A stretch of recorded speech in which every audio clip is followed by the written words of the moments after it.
What's the first thing women notice? Your face. That's why you got to take care of. Simple things like getting a haircut, grooming your face, and brushing your teeth is important. But there's one thing guys miss and that women always notice. It's when a guy isn't taking care of his skin.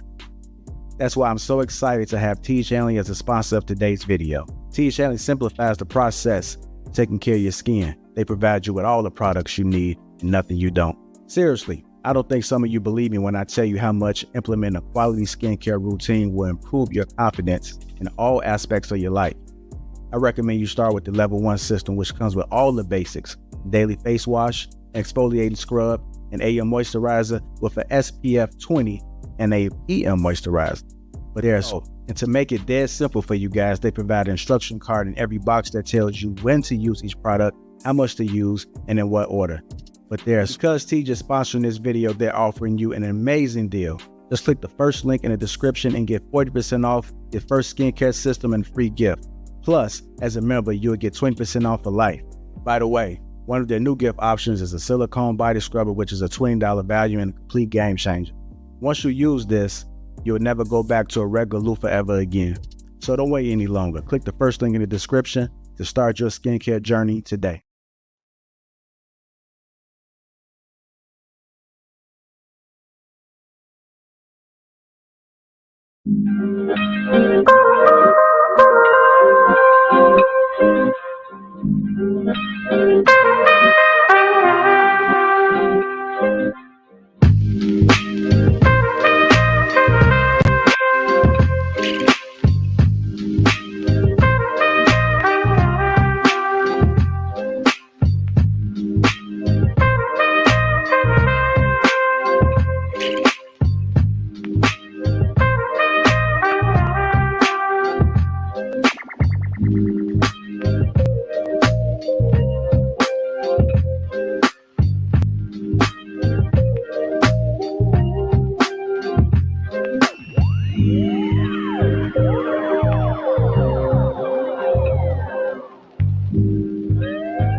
What's going on, family?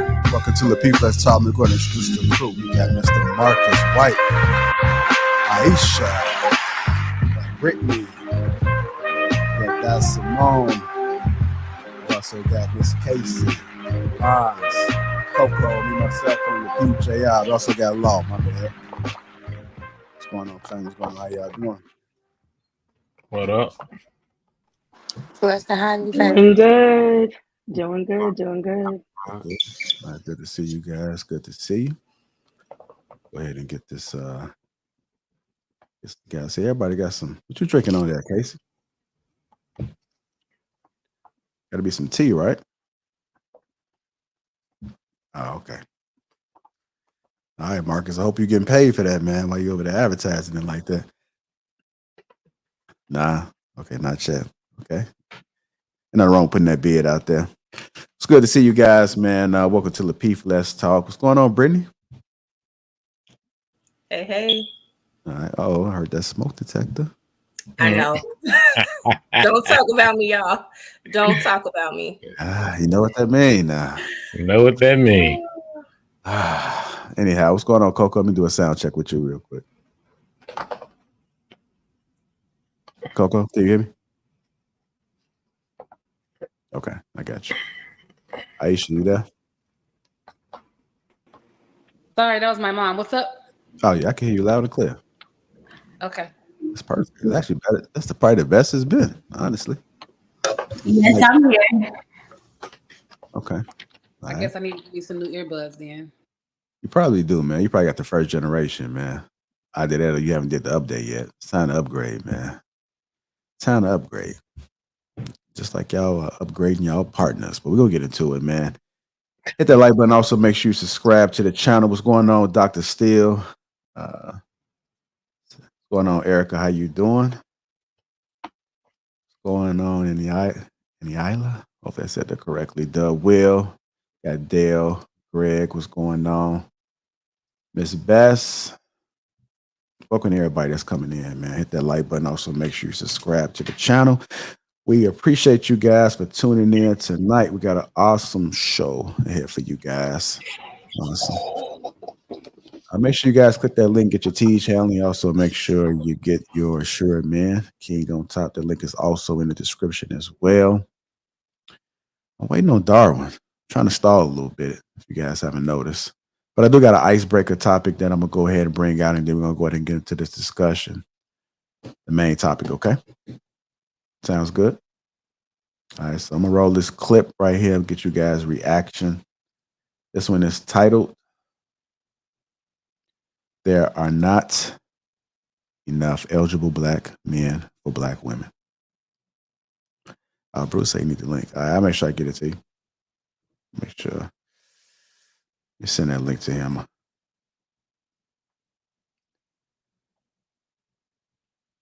Y'all so quiet today? Are y'all gonna raise your hand to speak tonight? I just woke up. Shit, you already know. Yeah. It's locked. I'm shaking back, but I'm here. My voice is still gone. Okay. Go ahead and send Darwin this link, and then we'll go ahead and run this clip.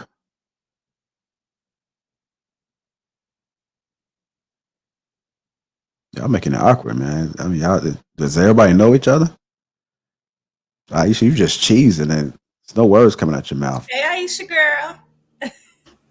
Hey, Brittany. Hey, everybody else. Hi, Sometimes Hey, I hey. never met everybody, but hey. Okay. Hey, How y'all doing? There you I go. think Brittany's the only one I haven't met. Hi, Brittany. Hey there. All right. I just sent them the link, so we'll wait for him to pull up. Yeah, we got to watch you, Aisha. Anybody that's smiling and no words coming out, that's so strange. There we go. My bad, Darwin. It's been a long day. I know it happens, man. That's fucked up, though. No, I'm just kidding. I think we're good to go, man. We're going to play this clip. This is the icebreaker, and then we'll go ahead and get into the discussion.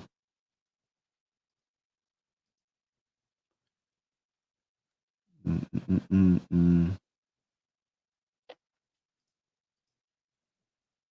think the challenge is that women are having, Black women in particular, when it becomes to becoming a wife. Keeping it 100, Yes. there's not enough eligible Black males who fit the needs of Black women.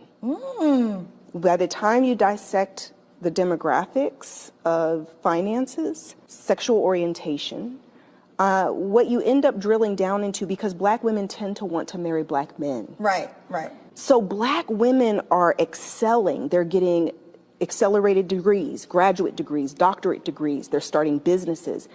Black women are running circles around men. Right. And it's also shown in research that women want to marry on their same level of financial and educational status. Yeah. So if you're a Black woman making $150,000 a year with a master's degree, you tend to want to marry a Black man on that same level or higher. If Black women are excelling at such an accelerated rate, how do men keep up with that? How do men keep up with it? Let's go ahead and get to that icebreaker. There are not enough eligible Black men for Black women. Go ahead, and I'm going to start with you, Miss Brittany Gold. I know Casey thought I was coming to her, but I'm going to start with Brittany today. Your thoughts about that? If I keep it 100, Yes, keep it 100. I agree. And I've been married, as I've shared before, right? I was married for 12 years, together for 14. And I kind of feel sorry for women who have never been married and really want that, because the options now are just like, no.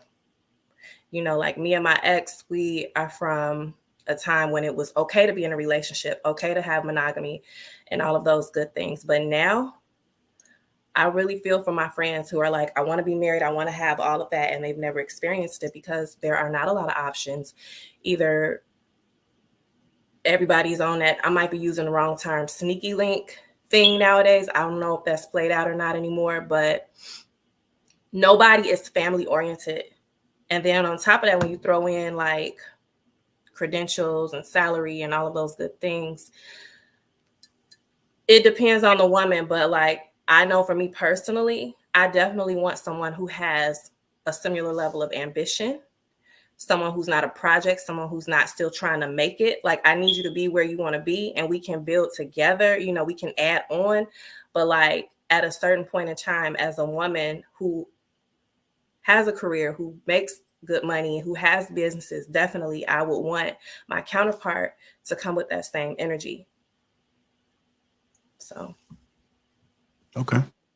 Go ahead, Miss Aisha. What are your thoughts about that? There are not enough eligible Black men for Black women. I think that there are. I just think that the probability of you actually finding that person is low, because of the standards that we put in place in a lot of our childhood trauma and a lot of other things. Like, I don't subscribe to the philosophy like, oh, there are no good Black men out there, because I'm around good Black men all the time.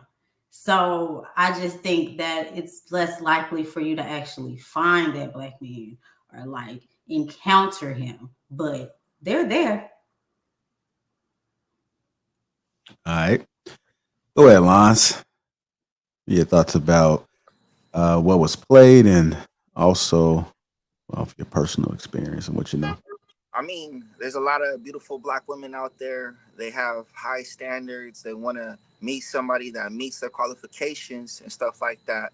But I also do feel like Black men are also taking a role in regards to getting trades. Maybe we weren't educated on plumbing, HVAC, or electrician, but maybe we should put that word out there so that we can go ahead and get on the same playing field or hire so that we could go ahead and provide for these women in our families. But to be honest, I don't know. I'm like 50-50 because it is somewhat true. People do be lazy. They don't be trying to make moves or elevate. But at the same time, people do be trying to progress. People do be trying to do the right things. But sometimes it's with the wrong person. And that's just with my experience itself. I appreciate that. Go ahead, Law. There are not enough eligible Black men for Black women.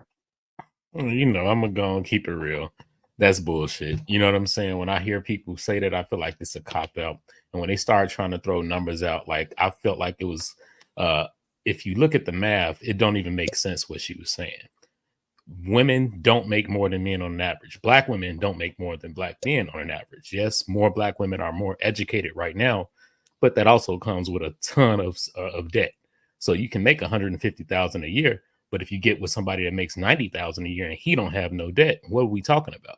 You know what I mean? So let's stop letting the diplomas overinflate your ego and push it past good men. You know what I'm saying? Like Lons, you was just saying a lot of dudes don't do trades. Well, they look at trades. Some women nowadays, they go get their degree and they look at a trade as beneath them. You know what I'm saying? Not knowing his brothers building full families out here, you know, off of real jobs, you know what I'm saying, where you are needed and necessary. Don't let school overinflate your ego to you walking past a good man. You know what I'm saying? Because you're looking at what you think is going on. Everybody claiming they making so much money and they doing this, that, and the other. The numbers don't show that. You know what I'm saying? The numbers don't show that. So let's bring it back to reality. Stop looking online and really get out here and meet some people. Because what she said was some bullshit. And the reason why it's always going to be issue for women is because it's a new 25-year-old woman every day. So while you playing around and looking past these men, the men are looking at the next crop coming up. They have a much longer time frame to even explore those opportunities than some women. So when you're spending, 35 years just getting out of school and now you're ready, you behind the eight ball.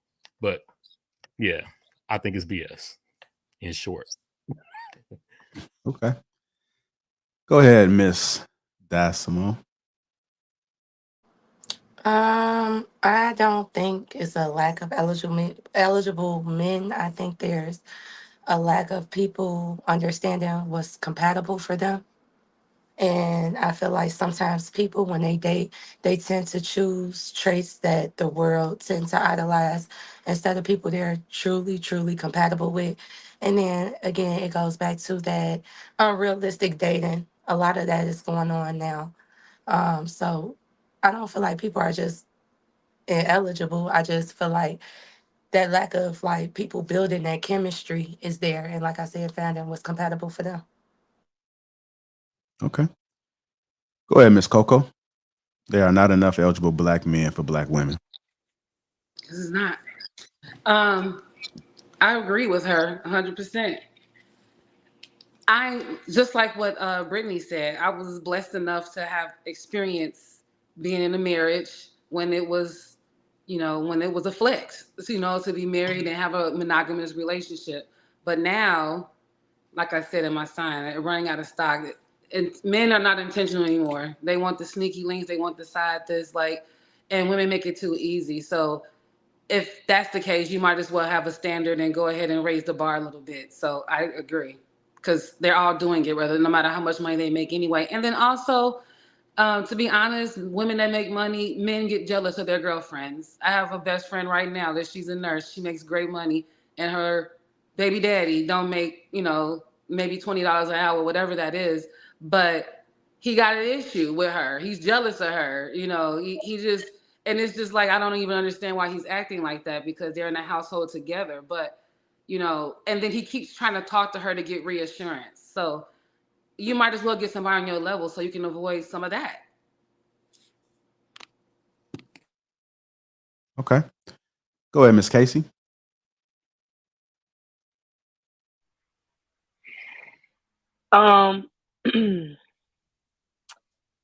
So when the lady was talking, I was disgusted. If I was a man listening to her talk, as beautiful as she was, I would be absolutely disgusted by her attitude and her rationalizing, thinking that she flexing in that conversation. Black women, when we're in college, we're not focused on marriage. There was all the eligible Black men that was on the same trajectory as you, that was ambitious as you, that was focused as you, that came from the same cloth community, made the same life choices from secondary school to college. Those are the men, that is the pool of women, of men that women should have been focused on, right? So when it comes to making that choice and that life decision, now later on in life, when women are talking about there's no eligible Black men, first of all, I would say, where are you fishing, right? Because if you go fish in a pond looking for a sea bass or a halibut, you're not going to find a big fish of that caliber in a pond. So it comes to, I just came from homecoming, from my college homecoming this past week. That's why I have no voice. There's still men 20 years later making well over six figures, still looking for wives. You know why they haven't wifed a woman all of these years later? Because the women of their caliber are talking like the woman on that podcast just now. They're attracted to that woman. They may sleep with that woman, but that woman does not say wife. She does not say woman of valor. She literally is a woman that is focused on self, putting other men down. There are men out there, but they not looking at you. They're looking to sleep with you, but they not looking to put a ring on your finger. So my husband, Marcus, knows they have friends that are well-to-do in Chicago, in Louisiana, all over this country, that are in banking, that are in business, that are entrepreneurs, that are on their 10th, 15th business, that have tons of things going on for themselves. And guess what? You know what they do? They call me, man, tell Casey to find me a wife, man. Because women are gone mentally in the head. Social media has literally taken Black women off of our path and off of our pedestal of what we're supposed to be in life. If you have a man, like Law said, that has no debt, you may have a PhD, but this man makes six figures with no debt, and you're saying that he has to come with a business. Why? You have the business. Why are we trying to check and match boxes, because a woman and a man are supposed to fit together. They're not supposed to be each other's equal. They're not supposed to be battling each other for who's going to be the top dog, and they also are not supposed to be matching like matching socks. They're supposed to fit. So if you have something and I don't have it, that's why I'm getting with you. So I'm getting it from you. So we have it in our toolbox. We don't have to match each other with the same thing. If you own houses, why the hell do I need to come with houses? How about we come together and you got the houses, now we have the houses. If you're in real estate, I've never been in real estate. If you have the PhD, like Law said, and like one of the other ladies said, if you're making 6 figures from being a plumber, why does he have to be a businessman? You like him for something else. Why does it matter what he's doing for a living if he's coming with X, Y, and Z, the heart, the leading aspect, the businessman? You just don't like the business that he's in. And that's what women do. That's what Black women do, is pick and choose because they want something, a facade of something, and they don't want something real. If we're going to be real, we have to keep this real. That woman, like I said, there's a lot of things that are pretty, but they're not necessarily pretty when it comes to the core. And if I was a man, I wouldn't even want to, it wouldn't even cross my mind that would be the mother of my kids, because she has so much negativity and vitriol in the way she's speaking. She thinks she's above a Black man. Well, if you think you're above a Black man, you also think you're also going to think you're above any other man as well. Like Kevin Samuel say, die alone and buy a dog. Okay. I don't think he was saying that you need to have a business guy. I think if you can bring money, however that is, if you have that ambition, whatever that is, I don't think it has to be a business person or make their own business. But if you're, but Chanel, she brought up PhDs in education. You know how many friends that I know that have PhDs that are not making over 6 figures? I know my best friend has a PhD. A PhD doesn't even, that means a PhD, this is what people need to understand. Education makes you an expert in that particular field. That does not make you smarter or more intelligent than anybody standing next to you. That just means you went and got specified education in a particular subject matter that you have spent years and years upon years studying. Like a doctor. A doctor doesn't mean a medical doctor doesn't mean just because they spent 12 years in school to become a neurosurgeon or whatever, that doesn't make them necessarily more intelligent than another person that may have just a bachelor's. That just means that they spent 12 years focusing on that specified line of education. That doesn't mean that they're well traveled. That doesn't mean that they were raised in a 2-parent household. That doesn't mean that their moral compass is in line with you. That doesn't mean that their values are in line with you. So we, like, social media makes it like, oh, if a Black woman is doing X, Y, and Z, that means she's above. Above what? Can I chime in on that real quick? Yes, Brittany. Hold on, Brittany. Let me just let Coco finish first, and then we'll go to you. No, that's fine. She can go ahead. Okay. So one thing I want to point out, what you described, Casey, was the ideal situation, right? Where two people come together to lift each other up, to complement each other. You know, you might have somebody making 6 figures who have property and all of that, but then the other person might not come with that. The issue from my stance, what I'm seeing is, and the key word, there are not a lot of eligible men. There are not a lot of men with that mindset who can even align with that concept nowadays. So regardless of degree, you know what I mean? I know that came up in the ladies' segment or whatnot, but even if, let's just say you have somebody who went to trade school, like somebody used as an example earlier, if that man, from my observation, if that man is considered eligible because he's meeting all of this criteria, he oftentimes has a lot of options.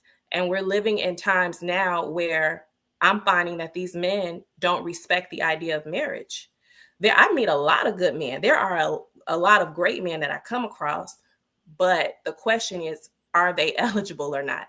Oftentimes the men who are doing their thing, you know what I mean, who would become a good husband, those men oftentimes are bouncing around from woman to woman to woman. And it's not because they haven't met good women. I can think of a few men who have gone through a lot of good women. You know what I mean? But I understand that is also about perspective, because everybody is looking for something different. But in general, right. That's exactly what I was about to tell you, Brittany. We can't make anybody love us or pick us or choose us, right?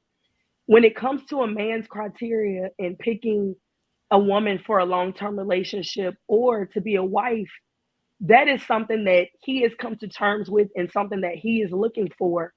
It's nothing that a woman can do outside of who she actually is, right? She must be competitive. That's number one. A lot of Black women do not want to be competitive, right? The first thing a woman will say is, I'm not about to chase him. I'm not about to do all of that. He got other hoes. I'm not about to go all of that. I'm not about to do that. That's a problem, right? It's a problem because we'll be competitive with everything else in our life. We'll be competitive with getting that promotion. We'll be competitive with in school. We'll be competitive in every other lane, whether it's sports. We'll be competitive when it comes to laying our stake in the ground and saying, I'm here, this is mine. But that same spirit has to come into place. If you are saying this man is eligible, he's good look, I'm attracted to him, he's a good guy, but he has a lot of women after him. He's gonna have a lot of women after him if he's all of those things. What sets you apart? He may not express the things in his heart that he's always wanted as a wife, right? Y'all were talking about Love is Blind the other day. I watched it. That was last night, right, Di? Last night when y'all talking about Love is Blind. And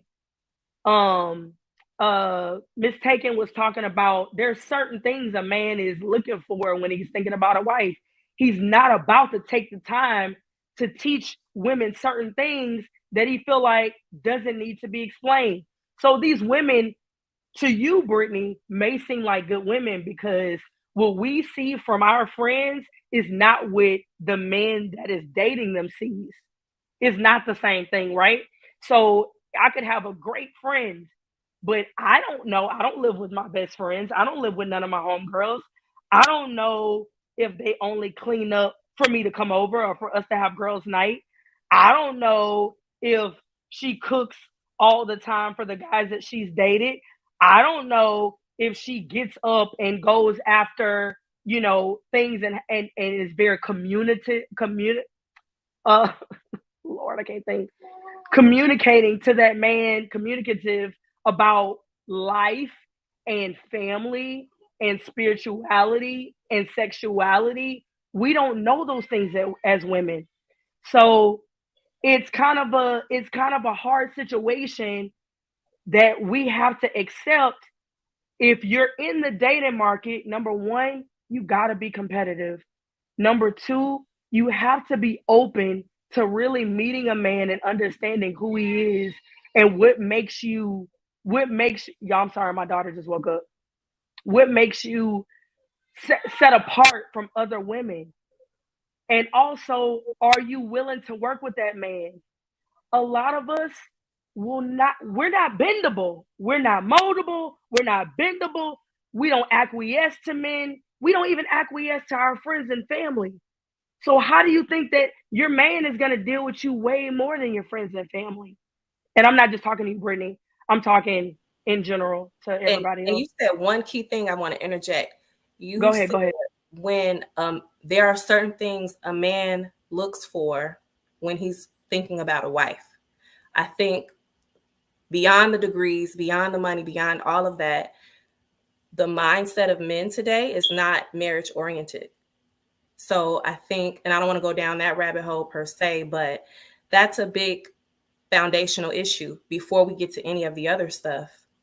You know what I mean? Like, he has to desire but Brittany, flip it. Are women being raised to be wives these days? Well, we're not talking about preparation. We're just talking about desire. No, Brittany, you said men are not looking for marriage, or they're not marriage material. You gotta ask, if men hold the keys to marriage, why are they holding on to the keys? Why are they not giving and opening up to women? It's because it's a give and take. Men are not wifing women. And also, forget marriage. You gotta have a serious relationship before you even get married. They're not having the serious relationships because the women are in a use mentality. They're in a, what can you do for me? What are you bringing to the table? What bills are you paying for? What 5-star restaurant am I going to? Where are we vacationing this year? What are you doing for my birthday? The culture, Big Lotto, what are you doing for my birthday? That is the culture. What are you doing for my birthday? We don't need to talk about nothing else. What are you doing for my birthday? You're 100% right. There is a population of women that aligns with what you just described. But there is also a population of women who desire to be wives and who are wife material, who were raised to be wives, who understand what it means to be a virtuous woman and all of the above. But there are not, I still agree with the lady's stance, who I don't even know who that was, but she said there are not enough eligible men. And I agree. I just want to be real with you. You come off as a beautiful spirit. I think you're looking in the wrong place. We could talk about that another time, but you have a beautiful spirit about you. Well, for me personally, I that's not quite my personal issue. Like, okay. Post marriage, there we don't have to go into details about, that, but I think in general there are not a lot of eligible men. But why do you need a lot? Like, if you want to get married, don't you just need one to be available? Why do you need so many options? Well, okay, maybe I'm Go using ahead, Chanel. I'm muting. It doesn't have to be a lot. There are not eligible men. And if there are, somebody said it earlier, maybe you just haven't met that person yet. I think that was you, Aisha. So, but since when have we, made it where man have to meet eligibility for marriage for a woman? If she is supposed to be a helpmeet and submit to a man, shouldn't it be the other way around? That's what I was about to say. I was just about to add, to be honest with you, men do not care what degrees women have and how much money they make, to be honest. Now, some of the ones in the relationships, like my friend, that's a different situation. But in my experience dating since my divorce, men don't care about your degrees and they don't care about any of that. So okay, so you're talking about the man. You're talking about anecdotal to me you date. But we do care about skills, degrees, education, certifications, whatever. All of those things can play into a future business together, family business and stuff, having those qualifications and skills. So I get it, you're talking about your own personal experiences, but for the record, men do care about these things. And we're willing to, take you on without. Sorry about that, that's my son in the background down there. We're willing to take you on without them. We give you enough grace to be able to, acquire some of these skills and qualifications during a relationship. It's just sad that y'all won't do the same for us. We can take you with an unmatched educational and financial level. But I'd be doggone if y'all do the same for us. I don't know why that is. And then you talk about a great man versus he was a great man, but he wasn't eligible. Like, what is the difference? That was my last question, Brittany. I wanted to know that when you said that. So I do have something to share. So you mentioned there are a lot of men that come along, they might not be up to par. Why won't we be willing to pour into them? Now it's not right, but I can't speak for everyone, but I know That wasn't my point. That was Darwin point. I didn't yes, say that. I just wanted to chime in on that eligible real men. quick. Okay. And then I'm a get to you, Casey. I think it's a trauma response. A lot of times women, oftentimes in their first real relationship, marriage, long-term relationship, they pour. They're pouring. It's all about love. It's all about we in this together. We gonna grind it out. And they experience some type of trauma in that relationship. And they get to a point where they're like, never again. This person, the next person has to come with XYZ, because I've been there before. And I'm not talking about me, but I'm just speaking in general terms. I've been there before. I'm not going to pour into someone and then they don't even uphold marriage vows if it's a marriage, or if it's a committed relationship, they're out there running the streets, doing whatever, while you're breaking your back, being a godly wife or whatever it is. So I think that for seasoned women, when I say seasoned women of a certain age, they get to a point where they're like, I need my partner to come with XYZ, because I'm not just marrying for love and like holding it down like I did before, or like I'm not committing to a man, whether it's marriage or not, based on if he has potential. But I don't want to go down that rabbit hole. I'll spend forever there. What did you ask, Casey? Brittany, that's a scarcity and lack mentality, though. And I did start by saying it might be a trauma response. It definitely might be a trauma response. It is. So today, I had no idea what we were talking about tonight. Today, I went in the store. I'm looking for. Can y'all hear me good? Because I'm like, okay. I went in the store shopping, and people say I should have been a therapist, because I feel like I try to listen to people well. Well, I'm shopping and this woman had on some cute glasses. Y'all know I like glasses. I'm like, oh my God, your glasses are so cute. It's an older woman. She was like, oh yeah, I got them from here. Da, da, da, da. I go back to shopping, looking for shoes. I walk way across the other side of the store. I'm picking up some shoes for my daughter. I turn around, that woman and follow me over there. I said, what's up with you? Like, what you in here for? She was like, girl, I'm trying to find some shoes. I'm getting married this weekend.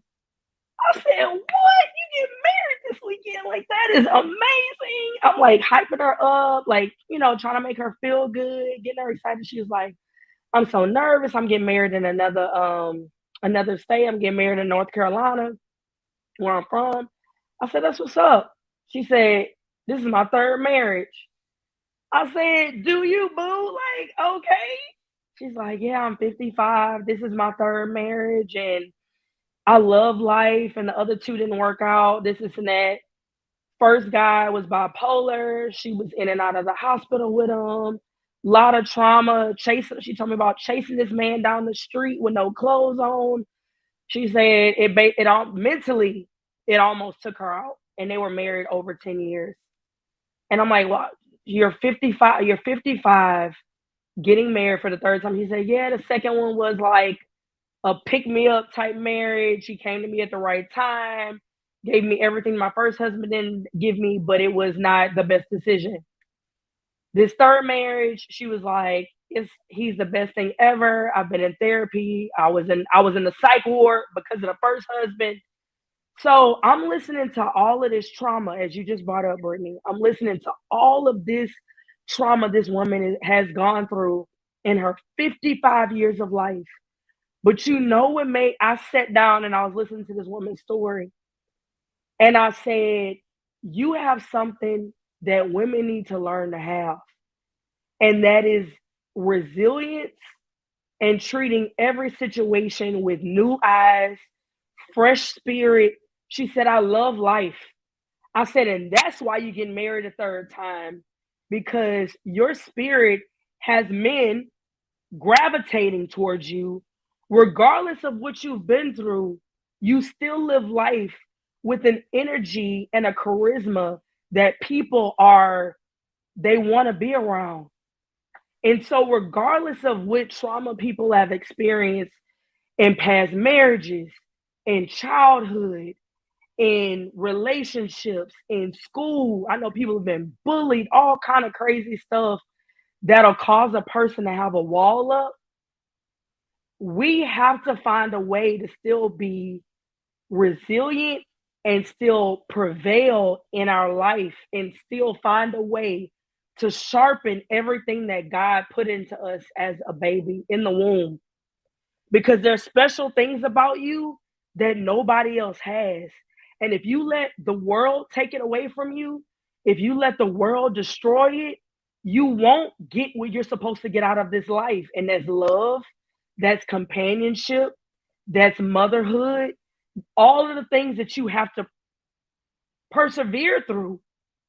That's what life is. So I just want people to still go through life with some type of gratitude, no matter whether if a man has been to jail, if women have been beat, you still have to find a way to tap into what's in your core and what's in your soul and find a way to fight through and persevere. And I'm telling you, God can help you do that if you don't know who God is. But I need you to make sure that you find a way to do that, because there is people out there that will love you through all the bullshit that you've experienced. And I'm gonna mute right there. All right. You hit the nail on the head. That's all I'm gonna say, because Can I it just- definitely is a bigger trauma issue. Because even if somebody married wealthy and that wealthy man cheated on him, she like, I just want to marry for love. I don't care about how much money he makes. And they might think it's not a lot of those men out there. So I think the bigger issue is a trauma issue. I think we, as people in whole, we're always looking through things through a trauma lens. In general, I'm not speaking for everyone here. I'm just saying in general. All right. Give me 1 second. I'm going to go to M. White and then Darwin. Coco, I'm only muting you because when Coco's talking, if y'all can't just allow her to talk, because when everybody else cuts off, you start to hear that walkie-talkie sound. So just let her finish, and just, Coco, make sure you mute in between. I do got DJ in the back. I'm going to swap down so that she can speak after Darwin. So just make sure we kind of go in that order, and then I'll periodically come back up and moderate. Go ahead, M. White, Darwin, and then DJ will be next. I find it hard to believe that lady actually believes it's not enough men in that clip. Really, I kind of find it hard to believe that anybody when they say that, because it's like, if I found a pair of 20-year-old perfect condition OG 12 retro taxis, I mean not retro, but just OG taxis, I'd be ecstatic and I'd do everything I could to try and get that pair of 12. They Jordans, if you don't know. It's from like 98. I was just about to say, what are you talking about? Yeah, the white and black Jordans with the gold tips on them. You know what I'm talking about? The 96 Jordan. So I would be doing everything under the sun to try and get that pair, because that's what I want. I wouldn't be looking for reasons to disqualify that pair of 12s. Oh damn, the shoelace fucked up on the ridges on the end. The toe got a little slight discoloration. I'll be trying to figure out how I can get them, and then I'll worry about that other shit later. I just feel like if you constantly, like on the Pop Balloon show you be on, if it's not enough eligible men, them balloons should stay like this the whole time. Shouldn't nobody be popping. They should only get popped. The fact that people find reasons to disqualify people for shit like a belt or you had your hat on and shit like that, to me, it means that y'all feel like it's a whole lot of men out here. Because these men come out, they've been vetted to some extent. When they come out and tell about themselves, everybody's balloons should be up. But if people popping their balloons, they must believe that it's a whole lot of men out here. So I call cap on her. And it's not the only show I've seen people do that. They be disqualifying people all over the place. When I be out, I see, like Casey was saying, I got a homie that live in Atlanta right now that he make over 6 figures with 3 businesses and 2 rental properties. He been looking for a wife for 7 years. An attractive guy. We played basketball together, 6'3". I got another homie, got like $96 billion. He was amazed when I told him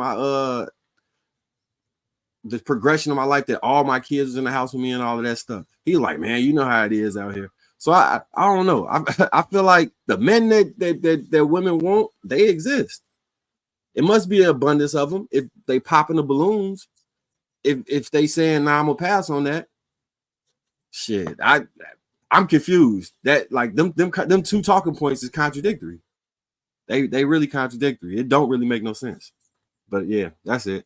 All right. Go ahead. Go ahead, Darwin. So what I'm hearing is, for the ladies, the result of your failed relationships, basically the next man has to have a high level of finance and education for you to tolerate him. So it sounds like you're looking like for a trade-off. Like, okay, if I'm gonna go in a relationship and be emotionally or physically or whatever abused, at least I'm gonna get my money out of it. So basically your pain from the past is making you overly hypergamous. And what you're trying to do is mask that truth behind there not being enough eligible men. I think that's an accountability issue too.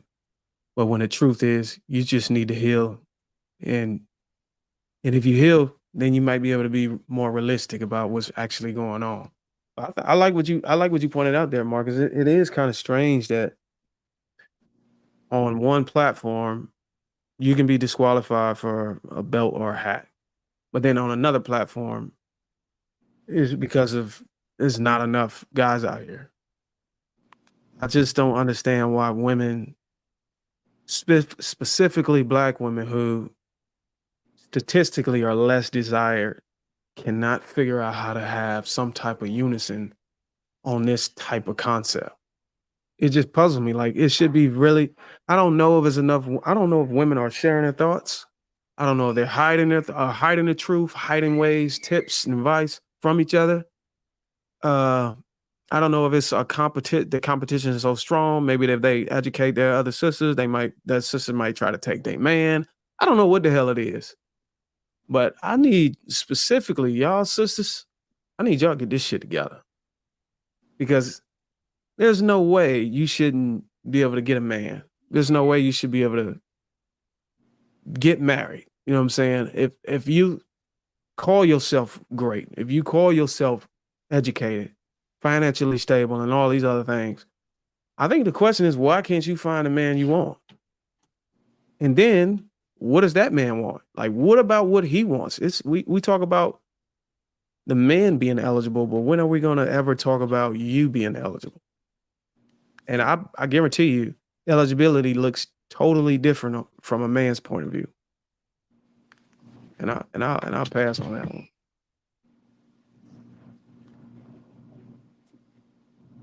Wake up, Di. I'm here. I'm just listening. I'm just listening. I hear a lot of stories where women are, just from by listening to everybody, where women went through 3 marriages. Women had to, choose the right guy. And if they don't, we got to hold them accountable for it. We can't really talk about their experience with that bad guy because there's so many good eligible ones. It's like, oh, well, let's not talk about those bad experiences. There's a lot of good ones. And I think that's why it's important that we do need a lot of good options. So if we're incompatible with one, we can endure less trauma. The more better options we have, the less traumas we can endure when dating and finding out what you want. But I do feel like if we're going to talk about it just based on what I've heard on the podcast, on what men say, like the men role and what they should do and how they lead and how they set the tone of a household and stuff like that. So maybe men don't know how to do that anymore. Set the tone for the household, or like I said, it can go back to eligibility too. Women picking men for the wrong reasons, and when he starts to lead, they're like, oh, I don't like this, but it's like, you chose this type of man. But he also chose you. You know what I'm saying? He chose a woman who didn't agree with his way of life and how he do things. And a woman that he couldn't communicate with either. So I feel like, if anything, let's hold both genders accountable. That's why I said sometimes it's just a lack of eligibility. I mean, not eligibility, compatibility. You know, people not picking what's truly compatible for them. Like on the women's side, we tend to date for, oh, how's he gonna make me look? You know, he do all this, da da da da da. But can you follow him? Do you respect the way he lead? You know, Do you think women are more vain than men, or as vain?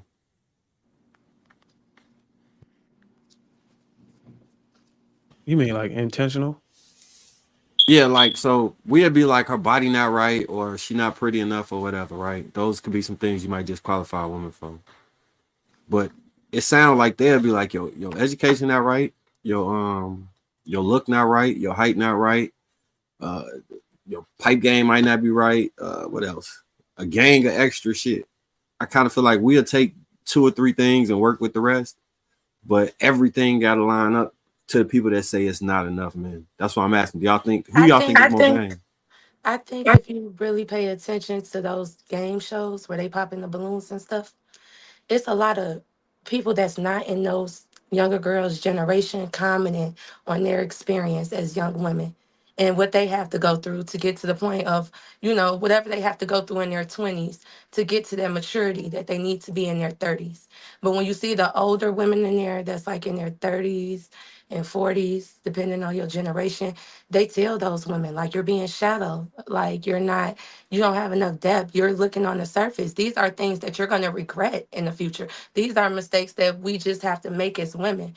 So I do feel like sometimes they throw the younger women out there and use them as examples as if this is what the mature crowd is doing. But it's not all. I don't think it's when I hear like women in their 30s and 40s talks, like late 30s and 40s, they seem like they're like they not on the like they not thinking like that. They not thinking like, oh, he has to do this, he have to do this. It's a specific career, and you got this and you got that. One girl lady was just on there because the girl was like, I don't want an electrician. I mean, a truck driver. That's boring. That's boring. She was 24. So the 30-year-old woman had to check her. She was like, that is irking my soul right now because you're disqualifying him for a job, but that man can actually bring stability to your life to where you can do the job that you want to do. So Yeah. I do feel like a lot of that is the, younger generation.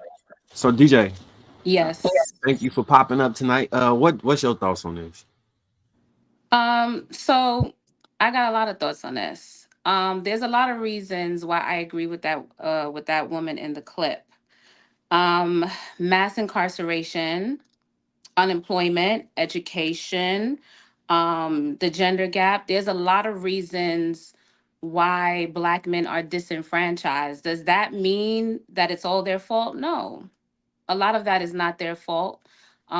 However, there are some things that Black men can work on to be more viable partners, for what you're lacking in education and your wages and things like that. I think you need to raise your accountability. You need to raise your transparency. You need to raise your communication. There are other areas that could be worked on to where we're kind of meeting up on the same level. And I heard somebody say earlier that Black women are not desirable. That's not true. Black women are actually just the most racially loyal of any race. We're extremely loyal to Black men, and a lot of us are not interested in dating outside of Black men. However, when we look at the choices, yeah, it does cause for some concern. And then um, when we date their potential, or we're dating them and we're thinking we're going to get together and be a team, and the shit doesn't work out, then those same Black men turn around to us and wag their finger and say, you should have choose better. So now that Black women are trying to choose better and do better, we're also getting criticized for that. So it's kind of like we can't really win, right? Because when we try to really pick a candidate that is more evenly yoked with us, whether it is that we're talking about financial stability or the lines of communication or a little bit more progressive in his way of thinking, whatever it is, when we sit there and uphold our standards, we're being too tough. We think we all of that, you know? And then if we're more lenient in that, and we end up with then all the black men throw their hands up and say, that's him, that's not me. You chose wrong. Well, if that's the case, a lot of us are choosing wrong. You know, in the 90s, this wasn't really a conversation because 75% of the black home was absentee fathers. And nobody was complaining because there was no system to hold them accountable. There was no child support. There was no podcast where women could share thoughts and experiences. There was no internet, nothing like that. But now that there's systems to hold black men accountable, now all of a sudden black women are the enemy. Now that we have standards, oh my God, who do you think you are? You're the most undesirable. And we're damned if we do, and we're damned if we don't. Yeah, I So want you to kind forgot of to jump mention. in there real quick. Go Oh, you ahead. got it, Bruce? No, I No, I was want to gonna jump say in there real quick. I was gonna say she failed to mention back in those days, our families were strong and thriving. And we didn't have divorces like we do. We didn't have broken families and fatherless children out here like we do. But Also, you to go ahead, piggyback Law. on, yeah, bro, to piggyback on that, also, I think you misinterpreted what Darwin said. He said, by statistics, black women are the least desirable. So when they start to ask men, you know, which women do they try and, you know, approach the most? Who do they go after the most? They poll men of all races, and our women are coming in last in that category because maybe some of the combativeness, maybe some of the you know, the stereotypes that we talk about. I'm not saying it's all of our women, but that's just from what the polls say. Now, mind you, most men, black men, we want to stay within our race. Same thing with black women. I'm just saying he was saying what the polls say in that scenario. And then also, like, come on, man, we gotta stop with that. In the 90s, you say it wasn't any podcast for women to express themselves. Men have been getting shitted on by the world forever. Oprah was busting in the 90s, talking down on men. Since recently is the first time that women actually have men's point of view on things. Since we have these vehicles like this right now, where you actually can hear real people speaking, not just who they push out there to you, not the propaganda that they put out there, because of course, black men have always been demonized in all forms of media. We never really had a voice. Name one black man that spoke up for black men and represented black men like men have had. Oprah, come on, man. She's been the queen of that for so long. She's a billionaire. We've never had that. Name one black man that stood for black men, spoke for black men, and the experience that we go through. Black women, you've had plenty of voices. Okay, because so part of that a lot. Okay, go ahead. No, I was just gonna chime in on the Oprah thing. Oprah has never been a voice for black women. She's been a voice for white women, white people. That is her audience. It's Against never black been men black is women. my point. Against black men Oprah is my has point. never And she been was for a black woman. us.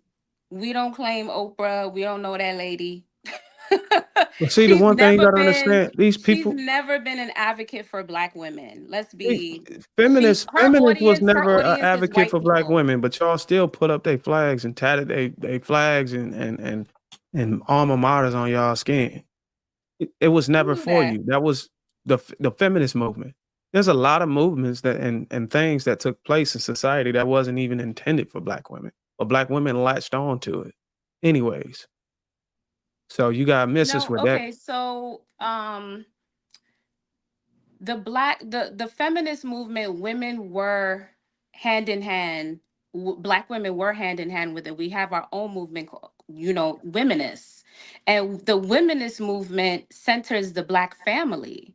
But we do have a lot in common with the feminism movement because we are women, and a lot of those causes that they were fighting for are also things that we've had to fight for. So we are. That's not true. We black women It never is. had those issues. When y'all saw white women uprising, y'all smelt blood and y'all smelt a way out so y'all can go and deviate. and y'all left the household. Can And you y'all pinpoint a scenario where we smelled blood and we did what you just said? Can you flesh that out for me? okay, so our families were thriving. Let's go back to the 50s, the 40s, 50s, 60s. We were thriving. We were thriving. We had movements come in, particularly the feminist movement. I don't know which wave that was. I don't know whether that's the first or second wave of feminism. But white women were having issues being stay-at-home moms, and they wanted to get out and work. They wanted to be equal. They wanted to be able to do the same thing men did. They wanted to earn money and earn similar wages. Black women didn't have these issues. They were fine in the households raising our children and thrusting them into society. It was whenever the white women start complaining when black women wanted to get and join those fights and join those protests. No. We never had these issues. We were never, first of all, we never had the luxury of sitting home and thrusting your children into society. Black women have always worked, always. So it was in our best interest to actually make sure that we are getting livable, fair wages for our work. Okay, well then you show me a scenario where you worked. Because from my research, black women were the last out of everybody to be able to get employment or even earn any type of wages. Black people are always the last. Black I men didn't were the say black last. people, I said black women. Yes, black people in general are always the last. So just like black men were the last to get their right to vote of all the men and all the demographics, of course, black women are going to be the last to get their rights as it pertains to What women's do you mean, rights. of Of course? course, that's how that's how that power structure works. That's how white supremacy works. So here's It the question. happened to y'all too. Why did black women wait until white women got out with the signs and all that to actually do something? Why did we Why didn't wait? if black women had a problem with the condition or the situation they was in, thriving under a black man's leadership and being a wife, a suitable wife, and raising a family, nuclear families, why wait until these white women get out here and start these movements for them to get out there and break up their families and try to piggyback on the same similar movements from their counterparts? A lot Last of time I black women checked, used to use like white women. Like a lot of those ideas that the white women came out with was pushed by a lot of black women behind closed doors because when they spoke out, we got different retaliations when we spoke out than when they spoke out. They had a little bit more freedom than what we did. And then it's like sometimes I feel like it's not fair to use that timeline when referencing marriages because we still have to remember that women weren't allowed to open up their own bank accounts until 1974. So that could be a large reason why women in divorce rates were so low because even if I did work a job and I did make it and I wanted to leave my drunk husband, I couldn't because who's going to cash my checks and who can I trust to bring this money back So home? you making my point. We gave you resources, and what you did with the resource, instead of pouring it back into the family and then your husbands, use it as a way to get out. Use Well, it a way to open no, your own black bank women, account black, you know and what black women and were break up the doing? Black family. All you're doing women, is making my point. no, black women were hand in hand with you during the civil rights movement. When the feminist movement was cropping up, black women were front line for black rights first and foremost. We were there every step of the way. I literally witnessed it when I went to the Smithsonian African American Museum in Washington D.C. and I started from the bottom of that museum. I saw women. We actually have a whole floor. I saw women every step of the way helping in tandem, hand in hand, front line with black men in every turn of from slavery till civil rights, fighting for our freedom, not women freedom, our freedom, fighting for black men. Well, you know what I saw? and I saw y'all fighting for y'all survival. You was never fighting for us. Because it was up until you got some money and the ability to use it at your own expense and at your own will is when you completely deviated from the fight. It's I when you need you to go completely read. left the forefront of the Black Panther movements and all these black causes. Once you got money in your hand, she just told on herself. Once you got money in your hand, you went and opened up your own bank account so you can vacate the family. And what I see is you and just to get back to the point, because we went down a rabbit hole. You got to understand, during the time it takes for a woman to get high enough, to a high enough level where she surpassed majority of a man educationally and financially, she's not holding out. She's still busting it open. So you know she's going to become less desired that way. She's going to become more unimpressionable, less cooperative, because she's typically not holding up on her way out. So ladies, if you gonna pursue individual success, just keep in mind that the mileage on your mind and your body during that journey, it don't serve you well. And that is what the problem is. Not that it's the men are ineligible, it's because of the mileage on you makes you ineligible. And you and because you lack so much accountability, you want to point it back at the man saying, oh, it ain't enough man. No, you don't, you're wore out. Your tires are run flat. You know what? It's time to say the quiet part out loud. Really quick? I would like to say the quiet part out loud because you've called Black women undesirable once again. So let me address your undesirability. Okay, you guys, you sit up Man, here. that's the second time Y'all you talk misquoted me. about twerking and weave. You're the biggest unalivers of Black women, the biggest abusers of Black women, the biggest abandoners of Black women. And you want to approach us about weave and twerking? Sir, you need to get together with your brothers and talk to them about killing other sisters and brothers at an alarming rate. Stop calling Black women undesirable when y'all are abusers, killers, and abandoners. That's the quiet part out loud. Can I say something really quick? All right, since we saying the quiet part, Can I just say something? I'm not even gonna go there. That's fucked up. I'm not. Can I just the say whole something abortion really quick? thing. He started it. I think it's very important to like pay attention, because when we talk about the men and why they can't lead, I think we as women, a lot of Black women came on here that was defending the men and said, well, we know society plays a role in this. We know society plays a role in this and that and so forth. When it comes down to the women, I feel like men lack an understanding on how slavery had an effect on us, how fatherless homes has had an effect on us. And I think it's very important to be realistic on what that might look like for a woman. So it's like, yes, we're all gonna come with some type of trauma because of what happened in the past. But in order for a family to be fixed, a man has to know how to lead. That is the first thing. Y'all all as men have agreed on that. If a man do not know how to lead, he will not know how to fix that home. He will not know how to lead these broken generation of women. You know what I'm saying? So if there are no homes and they're fatherless homes, you still have to find a way to still hold the men accountable too. Women can come on here. It's a lot of women who was on here who said, okay, this is how we can hold the women accountable. We understand what the men could go through. We understand their traumas. We understand this. I still have yet to hear a man say, well, I can understand from a woman's point of view. And I feel like that's the disconnect with this conversation here, because even DJ So Lovely, although she's pointing out what men do, she also came back and said, yes, women do this and women do that. And she didn't completely say men have these bad traits because y'all are bad people. She talked about conditioning, which is very important because, yes, everybody had access to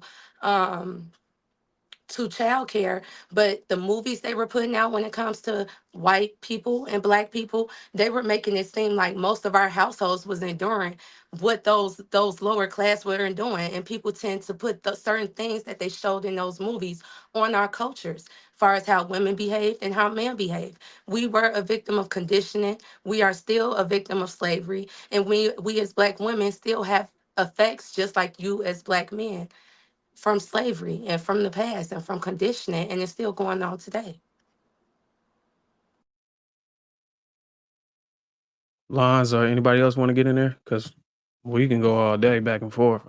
I'm not long with it, but I got a lot. Now, like I said, good. I'm like for sure 50-50 with it. Like, I believe like there's both sides to it, but at the same time, it's just like I'm hearing what women be saying about men, and then I'm hearing what men are saying about women. Why can't we all just get along and get on the same page?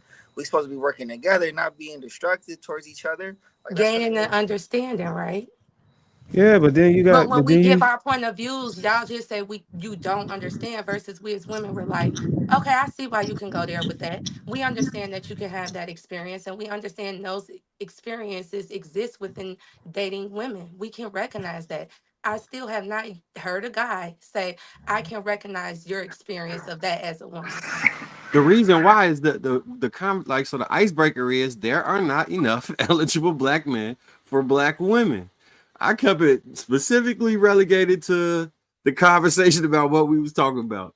When I look at the balloon pop show, if there's only one man left, when they went on the balloon pop show, nobody would ever pop a balloon. Dude would have to keep popping until he found one. That's my only point. So Marcus, It ain't think about fighting this. women and Marcus, none of this other shit. Marcus, It's just I want to respond. Oh, go ahead. Sorry, I thought you was done. Go ahead. no, you got it. Go ahead. No, that's the reason why I want to say to you. Men run the household. Men, when it's a good household, y'all take credit for it. Y'all like, this came from the good leadership of a man. This came from a man knowing his role, knowing how to lead his family. So if the divorce rates are low, there are fatherless homes. That means there's a lack of leadership. For that's what they mean by eligible men. These men are gamble. Even I am Casey, even Casey, she said the same thing with the lady in the store. That was just a random lady. You know what I'm saying? So I Doc, married this man, I married this man, but if it's no so marriages. Doc, no, I get what you're saying. We do take the credit. Well, actually, we don't take the credit. Most of us put it to our family, like we pride our family structure where we should. But when it comes to negative stuff, I'm the first one to say everything the man fault. I'm the first one to say this all this shit rests on our shoulders. And yeah, and what Tuesday, Buddy said he got 18 kids by 14 women, right?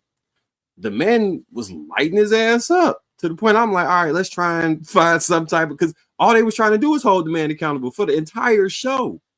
Like the entire show. I don't know if those roles was reversed, if his 14 baby mamas was on there, if y'all would have been attacking them, trying to hold them accountable. Now I empathize and understand that because I understand how women communicate with each other, and that's not going to be effective, right? But I'm just saying we're not just passing the blame. Like they was on his top on Tuesday. I don't know if y'all seen that show, but they definitely was on his top. Like to the point I'm like, all right, well, let's move the conversation on.